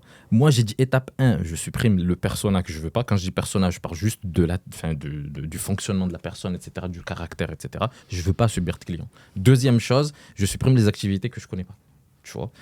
Et tout ça, ça prend des mois, ça prend du temps, tu vois. Troisième chose, je vais commencer à prendre une branche et après taper dessus, comme on dit, tu tapes 100 fois au même endroit, voilà. Mais moi, j'ai fait ce chemin parce que je suis convaincu que c'est ce qu'il faut faire. Eh ben, on a hâte pour quelqu'un, on a hâte de découvrir la suite. On refait dans 3 ans, Allez, dans ça 2 marche. ans, même pas l'année prochaine, tu vois. Allez, ça Franchement, marche. c'est cool d'avoir joué le jeu en tout cas. Non, On c'est a bien. des- on a des Juste petits alors, Ouais. qu'est-ce qu'on fait comme petit jeu? Petit jeu. On va faire un petit jeu. C'est. Moi, j'ai déjà les cartes. Hein. T'as déjà les cartes, on va jouer au jeu, c'est le pire ou le meilleur. Ok. On va te poser des questions, tu peux aussi nous en poser, on va piocher chacun des cartes. Et c'est sur notre carrière, notre expérience, ça va être assez rigolo. Tu vas Let's voir. go. Donc, tu commences? Ouais, tu pioches une carte et tu peux la pioches poser une carte à l'un. Alors, des si tu veux, tu peux remuer si t'as peur qu'on ait triché. deux. Ouais, tu fais- Ouais, si j'ai t'as pas pas confiance en nous. Jonathan, j'ai pas Putain, confiance. merde, j'avais tout prévu. Bon, c'est bon, allez. Mince. Et je dois faire quoi? Je dois vous la... Tu lis la question Et tu la poses et à l'un puis des tu y deux. réponds. Si elle est pourrie, tu peux en prendre une. Il la pose à un ou deux. Ouais. Ah oui, c'est vrai, pardon. Kevin, quel outil a changé ta manière de travailler? Ah. Je vais faire une petite pub pour Penny Lane. Non, moi personnellement, alors parce que je fais pas la production, donc je vais pas dire Penny Lane, même si ça a changé vraiment le cabinet. L'outil qui a changé ma vie, je pense Notion. Notion. J'allais te dire la même chose. il est Non, dégoûté. non, si, j'allais te dire la même chose.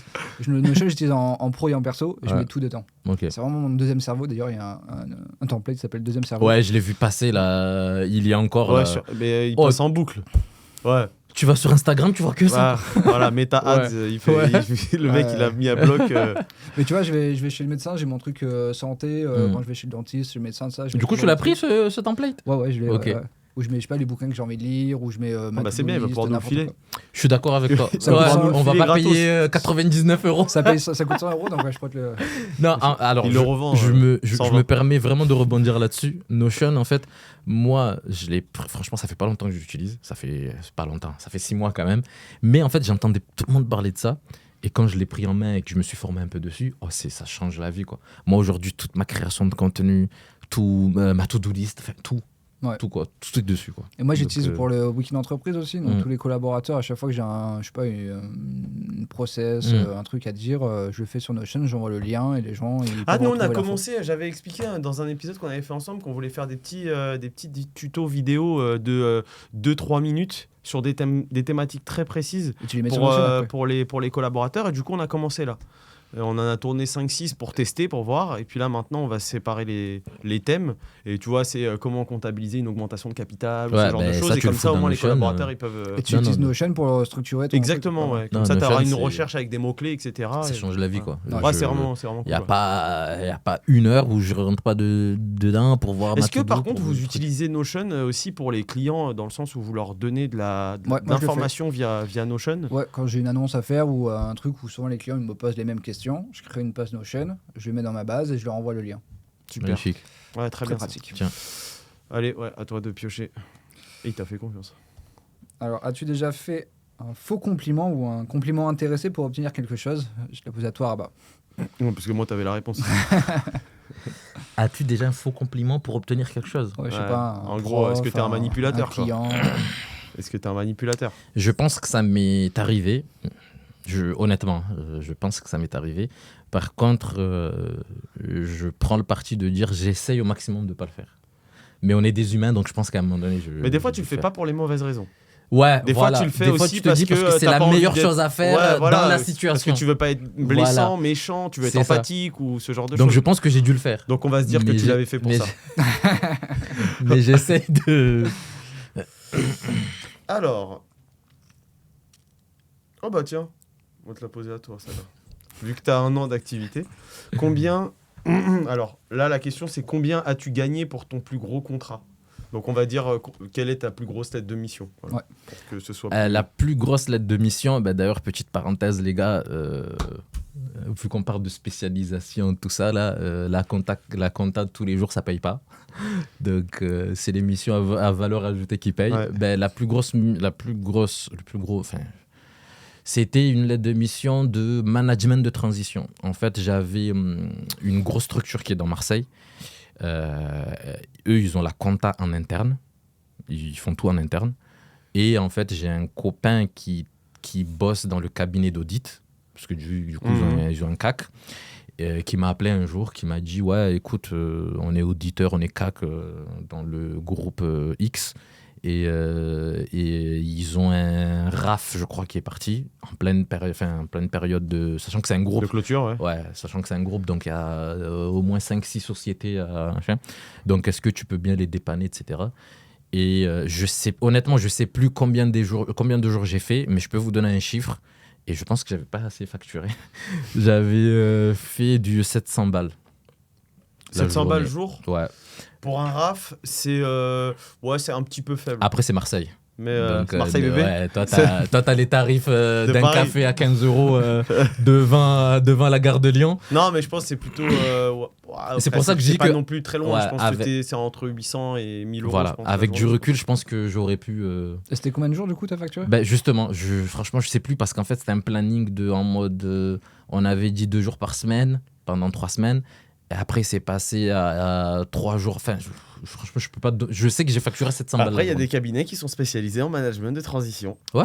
Et franchement, il y en a certains à Paris d'ailleurs. Et vraiment, l'autre fois, j'ai entendu des chiffres. Genre, ils prennent, alors je cite pas de nom, hein, mais ils prennent un stagiaire. Ils vont le payer, je sais pas, 500 balles le mois, tu vois. Et ils le vendent 500 € la journée, tu vois. Et ils vendent ça dans des gros groupes, genre Safran.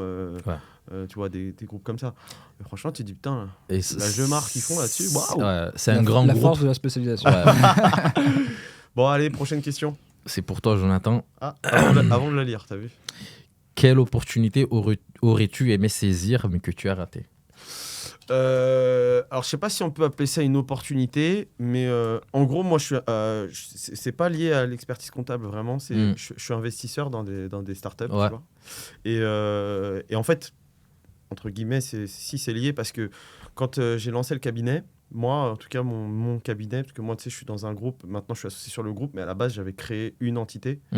Et en fait, ce qu'on avait fait avec Julien, un de mes associés, c'est qu'on était parti voir des incubateurs, etc. Ça se faisait très peu en 2015-2016. En gros, les startups, c'était pas comme aujourd'hui, tu vois. Et les experts comptables, ça les attirait pas vraiment. Donc nous, on a été voir des incubateurs, des accélérateurs, et en fait, on leur proposait de faire un atelier bénévolement. Moi, je laissais ma carte. Ça me prenait 1 heure à chaque fois, tu vois. Je l'ai fait avec plusieurs. Et dans un atelier, en fait, un jour, j'ai rencontré un entrepreneur et j'ai investi dans sa boîte, tu vois. Et en fait, entre le moment où j'ai investi et le moment où on m'a proposé de faire un exit, c'était à peu près 4-5 ans après, j'avais fait un bon fois 15-20. Et ouais. Et du coup, j'aurais dû sortir. Et en fait, je ne suis pas sorti. À ce moment-là. Ouais, je ne suis pas sorti parce que dans ma tête... ça pouvait aller plus loin. Je peux faire x50 quoi. Ouais, alors il était trop gros. Alors que finalement, c'est un rendement de fou, tu vois. Et en fait, ce qui s'est passé, c'est que la boîte est toujours... Bon, la valo est supérieure aujourd'hui à ce que ça valait à l'époque quand j'aurais pu sortir, mais il n'y a pas une énorme différence. Mais c'est vrai que je me suis dit, là, ça m'est arrivé il y a peut-être... j'aurais pu sortir il y a 2 ans, 2 ans et demi.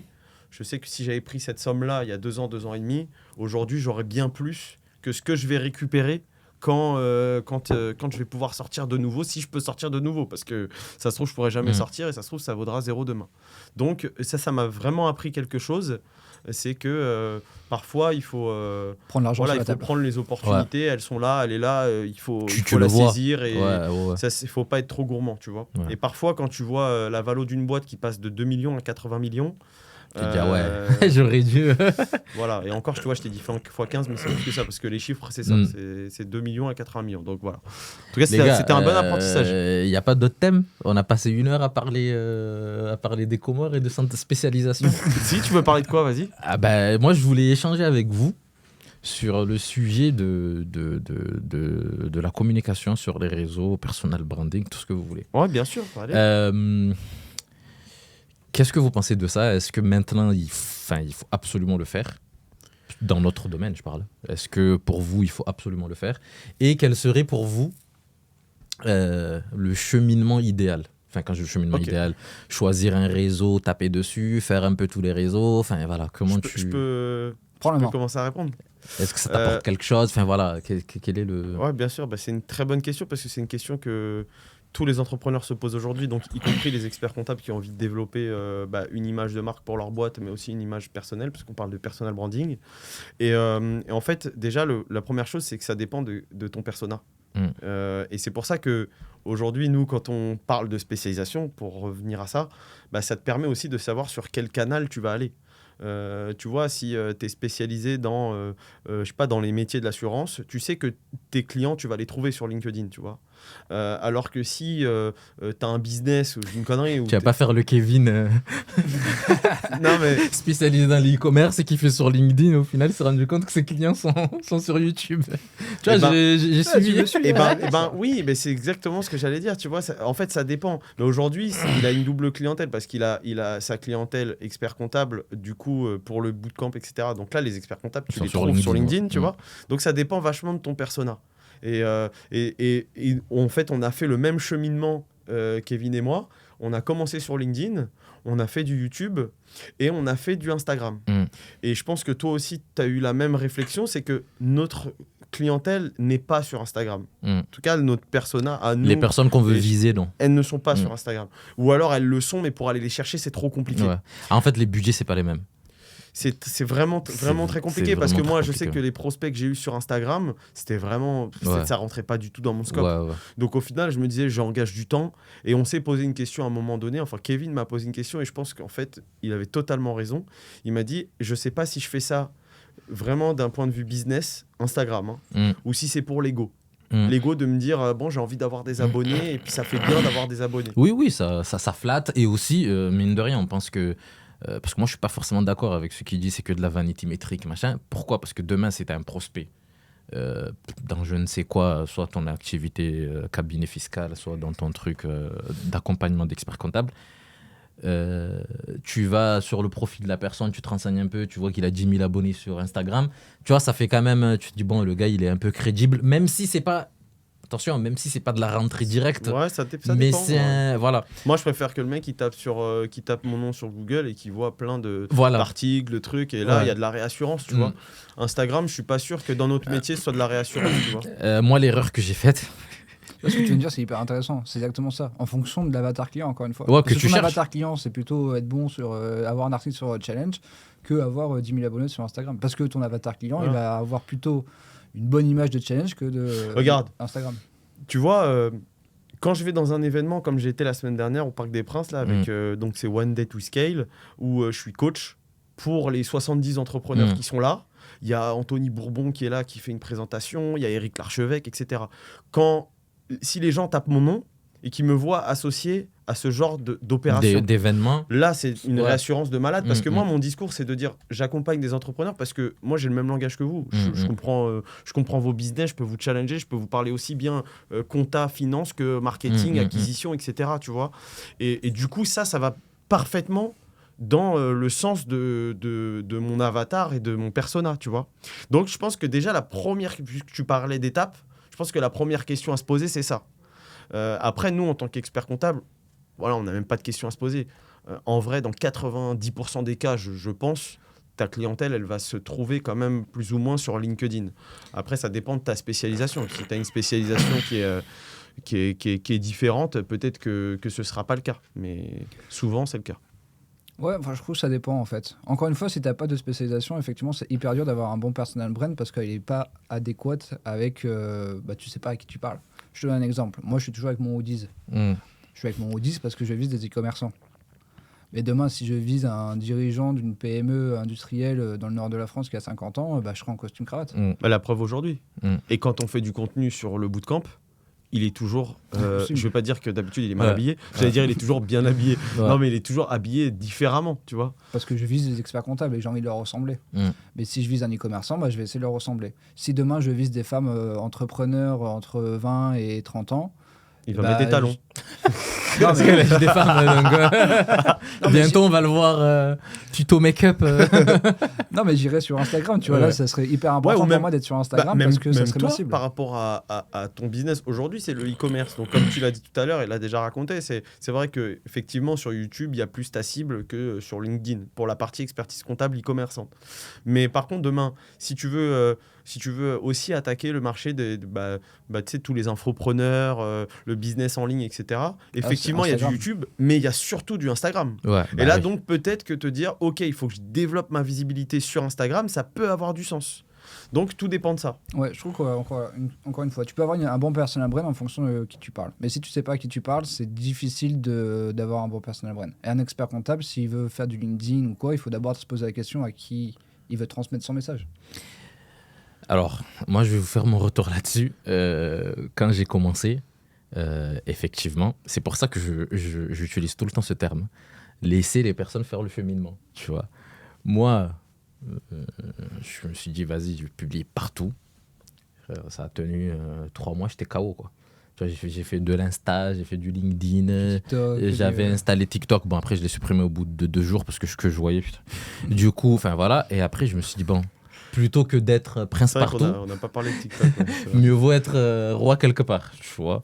Donc, je me suis dit, bon, je vais mettre toute mon énergie sur LinkedIn parce que c'est là où il y a mes prospects, entre guillemets. Et je redirige quelquefois, vu que j'ai un podcast sur YouTube, ou quelques vidéos, quelques reels sur Instagram, mais je ne mettrai pas plus de 10% de mon énergie de création de contenu sur ces réseaux-là.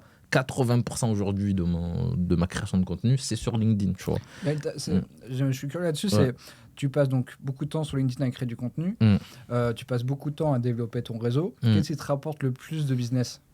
Alors, je dirais LinkedIn, honnêtement, mais pas comme on le pense.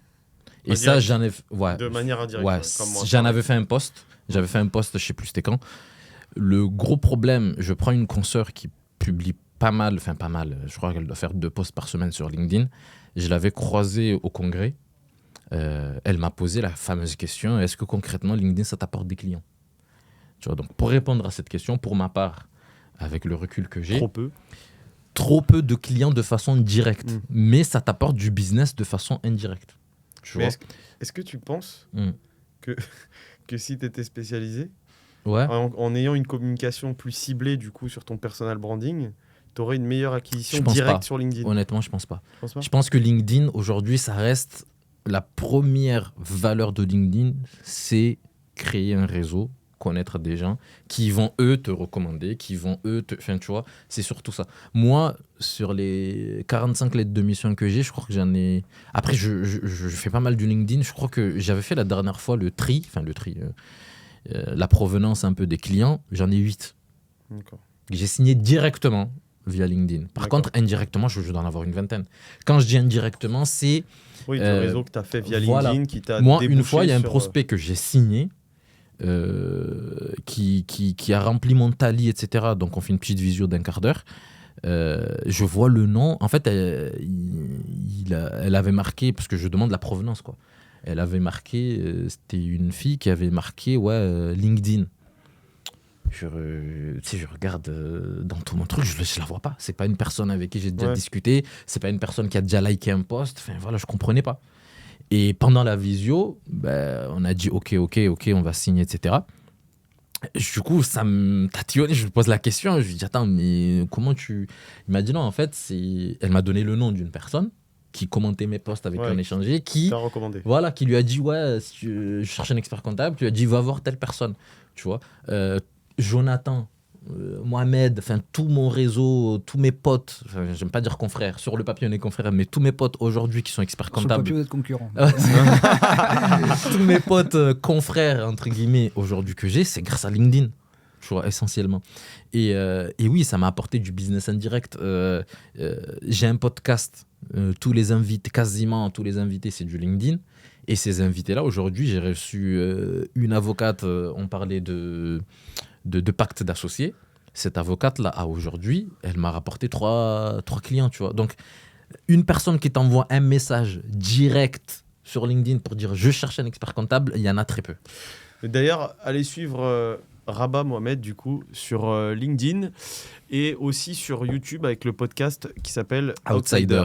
Ouais. Donc, Vous êtes les allez le bienvenus. suivre et pendant que je suis en train de vous parler, donc vous m'écoutez, pendant que je suis en train de vous parler, ce serait intéressant d'avoir en commentaire votre avis sur le petit exercice de tout à l'heure, le petit débat spécialiste ou généraliste. Ce serait sympa d'avoir un petit retour de votre part pour qu'on puisse aussi avoir une tendance de la part des auditeurs, quoi. Carrément. Et abonnez-vous, ça fait toujours plaisir d'avoir le nombre d'abonnés qui augmente.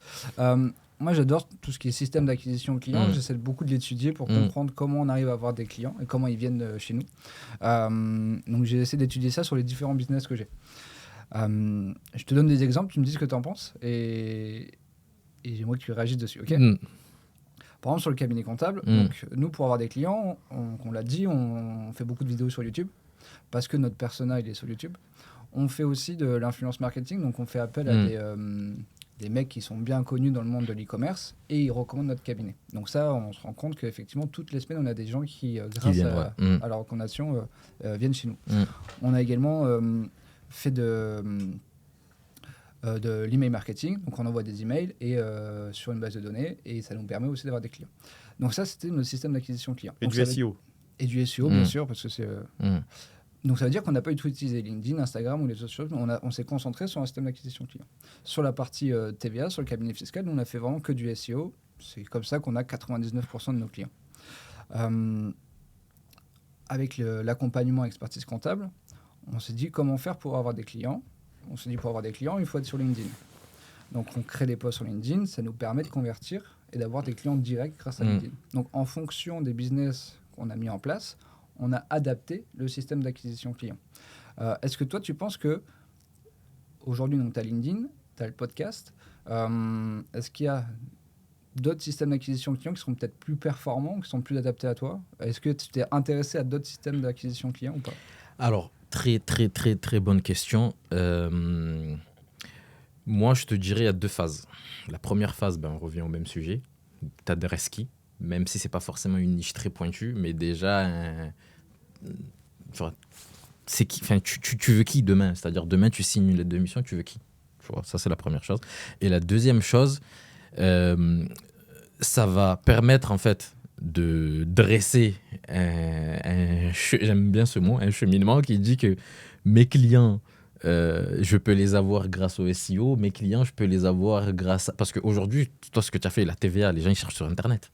Donc, c'est sûrement plus simple de ressortir un peu plus haut, tu vois. Mais tu prends, je sais pas moi, une niche, tu prends un peu ce qui est à la mode, là, sur LinkedIn, les agences, tu vois. Ça, c'est pareil. Moi, j'ai l'impression que entre guillemets, tous les dirigeants d'agences sont sur LinkedIn, entre guillemets. Donc, si tu vises ces personnes-là, tu vas sur LinkedIn. Donc, pour moi, déjà, qui tu vises? Même si c'est pas forcément très précis, mais déjà, si tu as déjà une tendance, ça peut déjà te supprimer, tu vois. Moi, par exemple, je fais pas du SEO, parce que pour moi, déjà, en début de création ex nihilo, j'avais pas le budget pour le faire, et je trouvais pas ça pertinent pour mon activité, tu vois. Donc ça, c'est la première chose. Moi, j'ai fait que du LinkedIn, réseaux sociaux, enfin, entre guillemets, en particulier LinkedIn. Et il y a un truc que je voulais préciser aussi, il est important, parce que moi j'ai perdu énormément de temps là-dessus, il est important de faire des process dans ton acquisition client. Tu vois, il est très important de faire des process. Parce que quand tu arrives à un stade où, par exemple, sur LinkedIn, tu as 50 000 abonnés, 100 000 abonnés, etc., les demandes sur LinkedIn, tu en auras 200 par jour, mais 150, ils ne servent à rien. Tu vois. Donc moi, c'est ce que j'ai fait au début, parce que quand j'ai atteint 15 000 abonnés, 20 000 abonnés, et que je postais quasiment tous les jours, j'avais des demandes entrantes tous les jours, mais également beaucoup de déchets, du coup. Donc, beaucoup de... je vends un outil spécialisé pour les experts comptables. Oh putain, tu reçois 10 des outils tous les jours, donc, ça me rend fou. Donc en fait, ce que moi j'ai fait, c'est que j'ai testé 3 choses. Au début, j'ai mis le Calendly. Enfin, moi, je n'utilise pas Calendly, mais Zcal. En tout cas, j'ai mis le calendrier à disposition. C'était un carnage, quoi. Tu vois, c'était un carnage. J'avais des gens qui ne cherchaient pas d'experts comptables. C'était des gens qui voulaient me vendre quelque chose.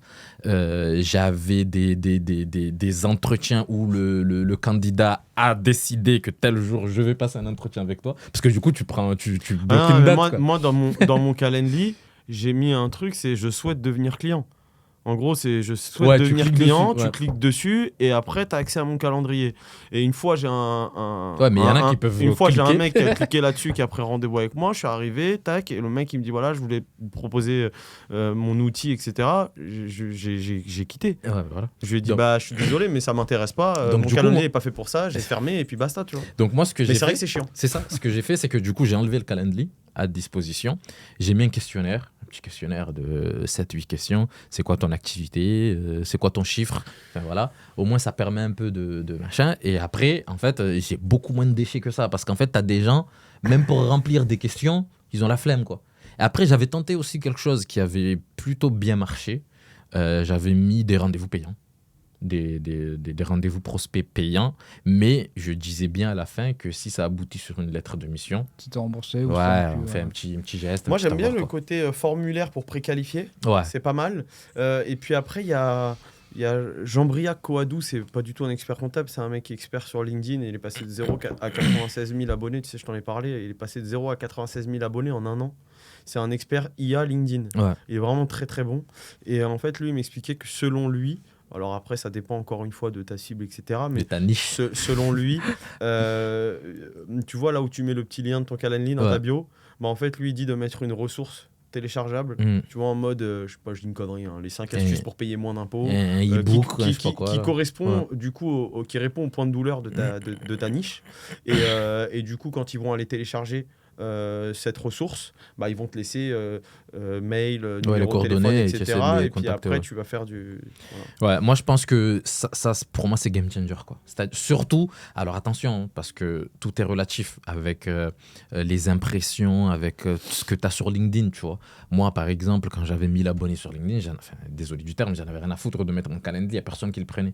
Mais quand tu commences à avoir une audience, quand tu commences à avoir des demandes entrantes, moi aujourd'hui je pense que par semaine, des demandes entrantes, après il faut aller les préqualifier, tout ça, je crois que mon tally, je crois que 2-3 personnes par jour le remplissent, quoi. D'accord. Ouais. Tu vois, mais après, moi, dès que je reçois, d'entrée, je sais direct que cette personne, ok, cette personne, Alors pas pas ok. ok, tu enfin, réponds voilà. quoi? Ben, pas ok, soit je fais un petit mail standard, enfin voilà, où vu qu'il me laisse Bonjour, le numéro. vous ne machin. m'intéressez pas. Non, j'essaye d'expliquer quand même que voilà. Vous n'allez Donc, pas ouais, me rapporter de l'argent. vous ne m'intéressez pas. D'accord, ok, ça marche. Est-ce que t'as un autre petit jeu ou pas, Kevin, Oui, j'ai un pour petit finir jeu. Alors j'ai un jeu et après j'aimerais bien parler d'un sujet ou peut-être on peut parler du sujet Parle maintenant. du si- sujet Alors on d'abord. parle du sujet et puis Voilà. on finira par le jeu. Ok. Vous connaissez Hacking Ben Notman? Oula, ça me dit. Hakim oui. Ben Notman, Oui, ouais. oui.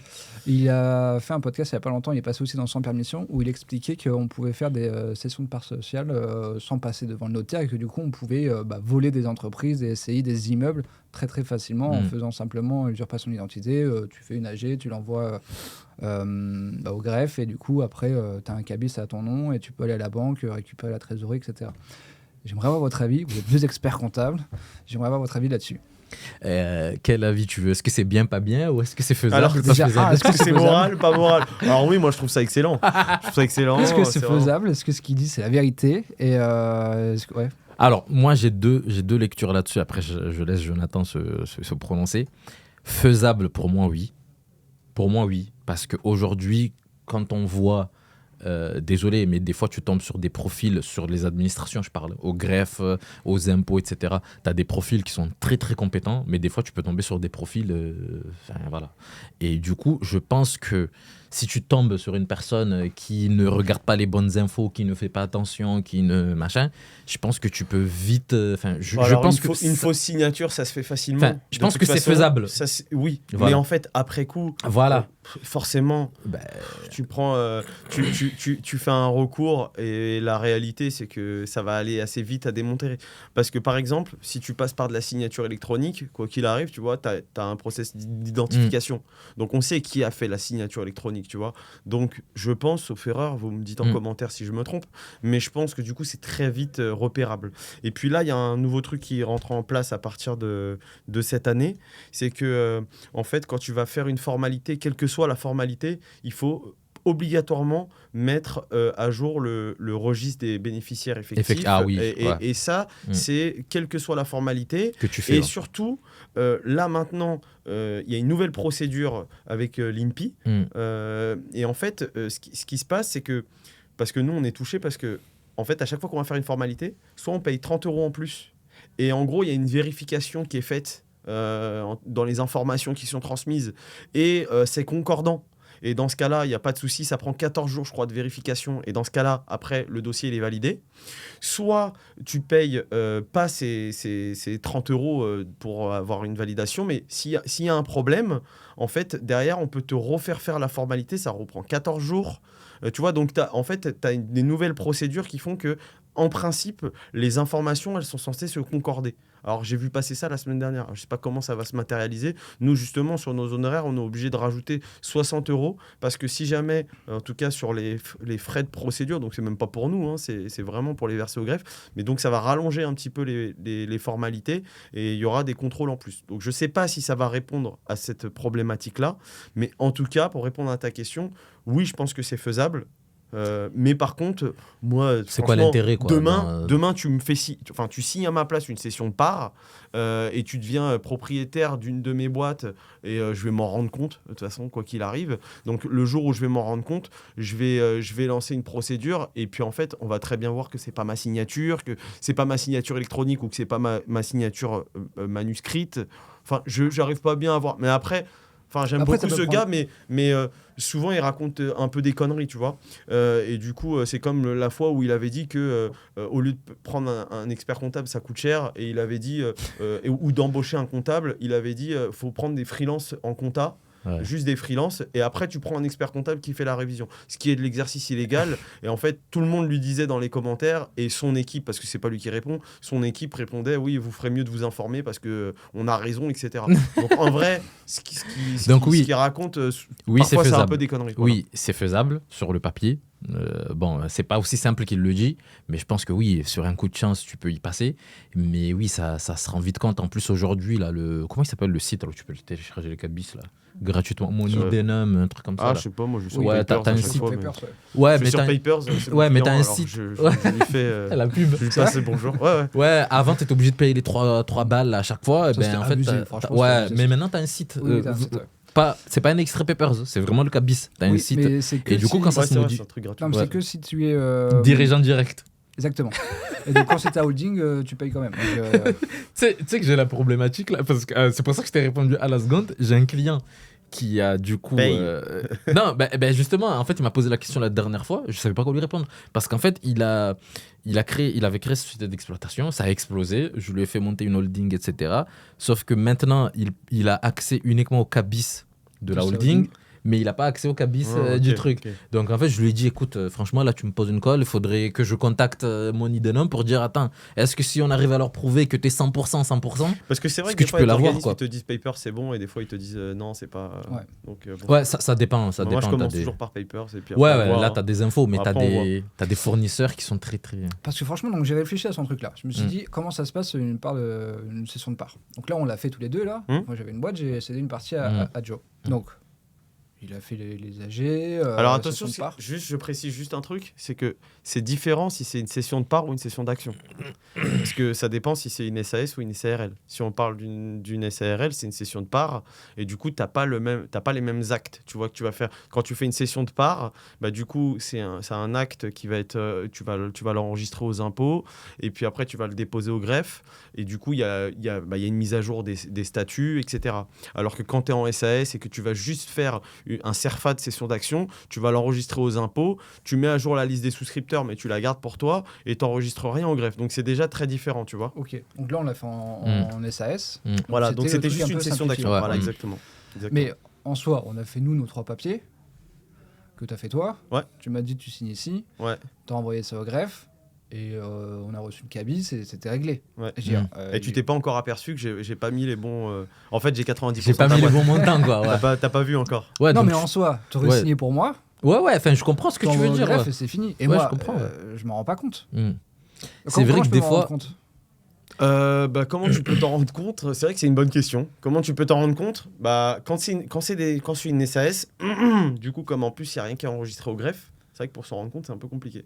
Contrairement à parce que quand c'est une SARL, du coup, tu vas rien que dans Infogreffe, tu regardes en ligne, hein, tu vois les derniers tu vas actes. jamais dans Infogreffe, tu vois. Moi, je passe pas ma journée sur Infogreffe. Non, mais moi, quand je fais un bilan, mon collaborateur, il va sur Infogreffe et il regarde les derniers actes déposés. Parce que si jamais le client il a fait une session de part dans son coin et qu'il a oublié de nous prévenir, ou une augmentation de capital ou un truc comme ça, moi, mon bilan, il est faux. Donc nous, à chaque fois, on va voir. Mais par contre, pour les SAS, on ne le voit pas. Mais bon... Et même pour les SARL où en fin d'année tu regardes ton truc. Voilà. Mais bon, peut-être que ça fait 6 mois qu'en fait. Non, mais je comprends ce que Kevin il dit. En fait, Kevin, il essaie de dire que ça a l'air trop simple. Le fait qu'on a signé le truc, on a envoyé 3 jours après, on a le cabis. Il n'y a pas eu de vérification, entre guillemets. Tu sais pas qui. Ouais, non, mais je comprends. Tu prends l'avocat le plus nul de la place et même lui, il arrive à te rendre ta boîte. Tu vois. Je me dis, c'est quand même ouf. Ouais, c'est vrai. D'ailleurs, si vous êtes nul et que vous êtes avocat, n'hésitez pas. Vous spécialisez. Non, en fait, c'est vrai ce que tu dis parce que moi aussi, je me suis posé la question. Tu sais, quand tu fais à la place des clients, je sais pas moi, une liquidation, une dissolution, un truc vraiment important. Je te parle pas d'un dépôt d'AG, tu vois, un truc important comme ça. Parfois, je me dis, en fait, j'ai juste signé une procuration. J'aurais pu, entre guillemets, inventer une signature, machin. Et en fait, le truc, il est faux, mais en fait, il me valide l'acte, il m'envoie un cabis, quoi. Enfin, tu vois, c'est vrai que... Ouais, il y a... Après, vu ce que Jonathan il a dit tout à l'heure, est-ce que les contrôles seront renforcés? Je sais pas, on verra ce que ça va donner. Parce que chaque fois, j'espère, parce que moi, attends, j'ai vu ça, je me suis dit, du coup, tous les jours, il va sur Infogreffe. Non, mais après, tu peux te mettre des... Je crois que tu as des sites. Je crois que tu as des sites exactement. Tu peux me vendre ces actions, s'il te plaît, il s'en rendra pas compte. Les avocats, je sais qu'ils ont des sites exprès pour être au courant des publications, etc. Il faut vraiment être vigilant là-dessus, parce que demain, il prend ton cabis, il va à la banque. Il va rentrer un crédit. Les codes, il fait ce qu'il veut, en fait. Bon, on part du principe que tout le monde est bienveillant, que les gens veulent pas vous arnaquer, que les choses vont bien se passer. Calmez-vous. Ne faites pas avec mes boîtes, j'ai mis les alertes maintenant. Donc Mince, en fait, ils voulaient parler de ça juste pour se protéger. Mince, je comptais le faire. Donc, je vais te poser des questions, c'est des dilemmes, et tu me dis ce que tu fais entre les deux. Tu connais un peu, genre, tu préfères? Oui. C'est le tu préfères, c'est pas mal ça. Donc, je vais en faire quelques-uns et après, t'en prends et voilà. Ok. Comme ça. J'avais rien préparé. Non, c'est toi qui vas faire. Je vais faire au hasard alors. Donc, on est déjà très bien. Donc tu préfères donc obtenir un client ultra connu, je sais pas, du type Elon Musk. Ah oui. T'as pas tapé le. Ouais, t'as pas tapé le. Fais un truc réaliste, au moins en français. Ok, en français, Mbappé. Mbappé peut-être, ouais. Ok. Mais il existe que tu lui répondes genre 24h sur 24, même à 2h du matin, genre t'as pas de vie. Est-ce que tu le prends ou pas? Tu réponds? Non, non, moi. C'est toi qui réponds. Moi, alors. Je dis ça par expérience. Je dirais non. Parce qu'en fait, après, c'est Mbappé. Hein. Tout le monde. Oui. Non, mais attention. Comme on dit, tout le monde a un prix. Voilà, c'est ce que j'allais dire. Non, comme on dit, tout le monde a un prix. Bon, là, on parle de Mbappé, ça n'arrivera pas. Mais ce que j'ai envie de dire, c'est que dans l'exemple que j'ai eu, moi, c'était quelqu'un de connu. En l'occurrence, j'aime pas ce terme, mais une créatrice de contenu, entre guillemets. C'est Julie Lescaut. Qui a beaucoup d'abonnés, qui est connue, qui... Voilà, donc moi, ça m'aurait fait plaisir de l'accompagner, tout ce que tu veux. Mais effectivement, parfois, on est loin de la réalité.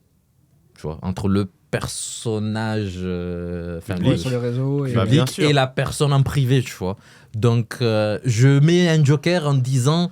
Ça dépend de la personne, etc. Après, comme on dit, tout le monde a un prix. Moi, je voudrais juste te dire un truc, Kevin. Quand on fait un tu préfères, c'est tu préfères ça ou ça. Là, tu m'as pas donné le choix. Tu m'as dit oui ou non. Là, t'as pas fait un tu préfères. Là. Tu m'as dit oui ou non. Là, c'est un oui-non. Là. Alors, on peut faire des oui-non. Vas-y, deuxième question pour Jonathan. Parce que normalement, un tu préfères, c'est tu préfères vivre toute ta vie avec un mec qui te met le doigt dans l'œil ou une jambe en moins. Tu vois, c'est des trucs comme ça. T'as dit oui ou non, quoi. J'ai fait ça avec ChatGPT. Il m'a trouvé ce type de question. C'était tu vois, ChatGPT. C'est encore un oui non celui-là. Okay. Donc tu as la meilleure équipe du monde. D'accord. L'équipe de quoi? De foot? Non, de ton cabinet. D'accord. T'as les super collabs, l'équipe parfaite. Mais tu dois accepter de ne jamais être mentionné comme le fondateur de ton cabinet. Donc tu es vraiment dans l'ombre et personne ne sait que c'est toi qui as ce cabinet, mais le cabinet c'est le Daft Punk des experts comptables. Exactement. Est-ce que tu vas avoir ce cabinet ou pas? Un grand oui. Ah ouais, un grand oui. Moi, j'ai pris la parole sur les réseaux parce que j'étais convaincu que ça m'apporterait des clients, ça développerait mon activité, ça m'ouvrirait des opportunités. Mais moi, franchement, à aujourd'hui, ma seule priorité, c'est de mettre mes parents à l'abri et ma famille, quoi. Donc, si je dois être dans l'ombre, mais avoir un business Alors, florissant, gagner ma vie correctement, je signe tout de suite, quoi. Juste pour préciser la question, c'est on doit rester. Parce que, non, mais Ouais. t'as dit un truc là, t'as Ouais. dit si je dois rester dans l'ombre. Ça veut dire que pour que ça marche, il faut qu'il reste dans l'ombre. Oui.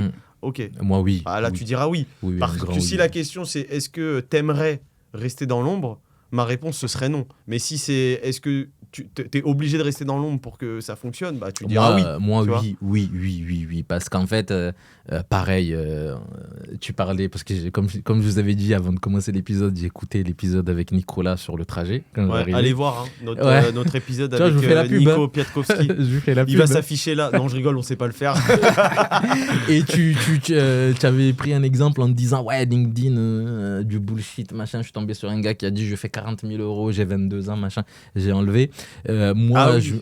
moi, je me suis rendu compte que, comme j'ai dit tout à l'heure, entre la réalité et, Ah oui, et ça- ce que les gens y publient. Donc, honnêtement, si je dois être dans l'ombre pour que ça marche, Mais me dérange par pas du contre, tout. franchement, ça me ferait chier d'être dans l'ombre parce que quand je vois les opportunités que ça te Ouais. donne d'être visible, ce serait vraiment dommage. Pas que d'un point de vue business direct avec ton cabinet. Notre rencontre qui fait qu'aujourd'hui on est associés, etc. Et d'autres rencontres, la nôtre aussi. Ouais. Tu vois, tu crées du lien. Bah, tout ça, en fait, c'est fait parce que ça arrive parce qu'on est visible. Ouais. Et du coup, c'est pour ça que moi, j'aurais tendance à répondre non. J'ai pas envie de rester dans l'ombre. Après, c'est pas que pour une histoire d'ego, parce que je pense que ça joue aussi. Je pense que j'aime bien me montrer et du coup, ça me plaît bien. On l'avait compris. Voilà, t'inquiète je pense que ça me plaît bien, mais je l'ai découvert en le faisant. À la base, je voulais pas le faire, tu vois. Donc, mais voilà, si t'as pas le choix, forcément, tu le fais. Mais c'est pas le choix numéro Moi, un. c'est un grand oui. Ok, alors, c'est encore un oui ou non. Ouais, tu vois, il a Je dit. vais changer le nom de mon jeu en fait. Ton prompt ChatGPT, il est pas terrible. Hein. Alors, une technologie te garantit 0 erreur sur tes bilans, mais elle te coûte 50% de ton chiffre d'affaires de tes bénéfices. Bah, bénéfices, chiffre d'affaires, ce que tu veux. Est-ce que tu prends ce logiciel ou pas? 100%. 100% d'erreur. Tu dors tranquille sur tes deux oreilles, mais par contre, tu donnes 50% Ça de ta fait marge. beaucoup quand même, 50%. Ah, franchement, t'as abusé. Hein. Non, franchement, là, c'est trop. Tu m'aurais dit 15 et encore. Parce que, alors, tu connais, tu es dans le métier. Nous, on n'a pas les marges. Enfin, on n'a pas. Tu vois, donc je. Je répondrai pas à cette Ouais, question. c'est clair. Ouais, Tu connais ces marges donc, Non. Ok. Non. Si tu peux utiliser qu'un seul logiciel pour ton cabinet, tu prendrais lequel? Oh là là, la question de fou. Alors Et là, on est j'aimerais même- approfondir. Alors attends, parce que là, on n'est même plus dans le oui-non. Ouais. On n'est ni dans le tu préfères, ni dans le oui-non. Non, alors. C'est dans le dilemme, c'est dans le dilemme. Non, approfondis la question. En fait, Est-ce on que. fait un jingle fourre-tout. Non, est-ce que tu parles. Parce que vous avez des cabinets. Est-ce qu'on parle de logiciels métiers ou est-ce qu'on. Parce que nous, on a des logiciels métiers, mais à côté, on a des Notion, on a des. Je sais pas quoi. Ouais, donc, ouais. Puis tu peux avoir du logiciel métier sur le social, sur l'organisation ouais, interne. moi, j'ai envie de te sur- dire, pour un cabinet, tu mets un logiciel de prod qui tourne, je peux m'en. Parce que c'est maintenant. Hein, Ouais, les gars, il veut pas mentionner de nom. Ouais, il Je te dit connais. pas. Je Non, connais. c'est les Il a dernières des- années. Là, il a des ententes avec plusieurs outils. Non. Il veut pas se griller. Non, mais je donnerai un nom. Mais en gros, ce que j'ai envie de dire par là, c'est que Ton podcast, il est sponsorisé par un avant- outil ou pas? bientôt. Ah, c'est pour ça alors. Avant les cabinets, on avait juste Quadra, ça suffisait entre guillemets, ça suffisait pas, mais on faisait le job avec, tu vois. Maintenant, on a besoin de petits compléments, etc. Donc, je dirais mon logiciel de prod, mais je donnerai pas de nom.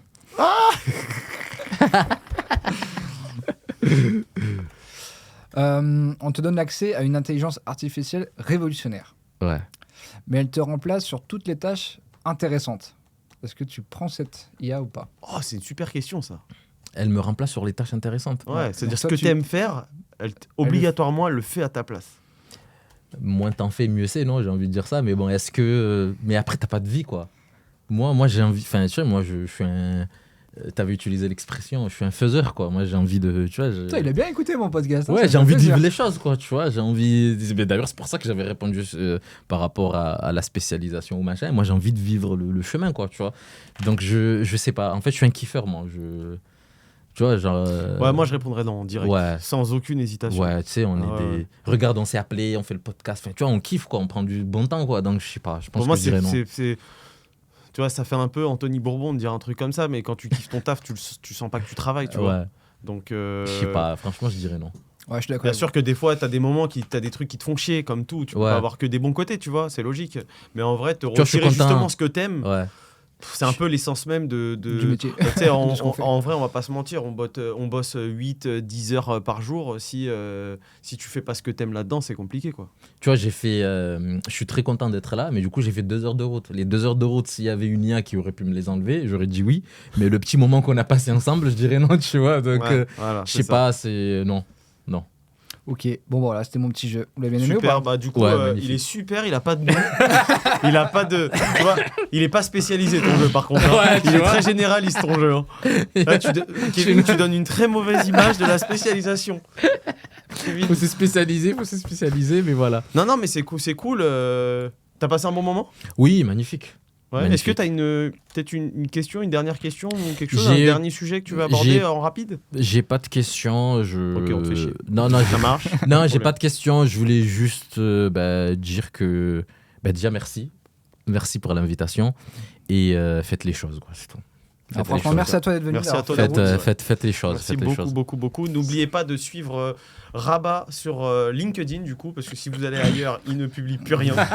Donc, n'oubliez pas de le suivre sur LinkedIn. En vrai, il poste quasiment tous les jours. Ça a beaucoup de valeur, c'est hyper intéressant. Il y a parfois des débats sous tes Ouais, tes sur les posts et tout, commentaires, et ouais. du coup, c'est vraiment cool. N'hésitez pas aussi, bien sûr, à suivre Kevin Sagné sur LinkedIn et moi-même, Jonathan Kalfa. Et puis, je te laisse conclure. Voilà, c'était un épisode avec Jonathan, avec Rabat et avec moi-même Kevin. Merci d'avoir écouté, mettez un commentaire, abonnez-vous et allez au prochain épisode. Ciao!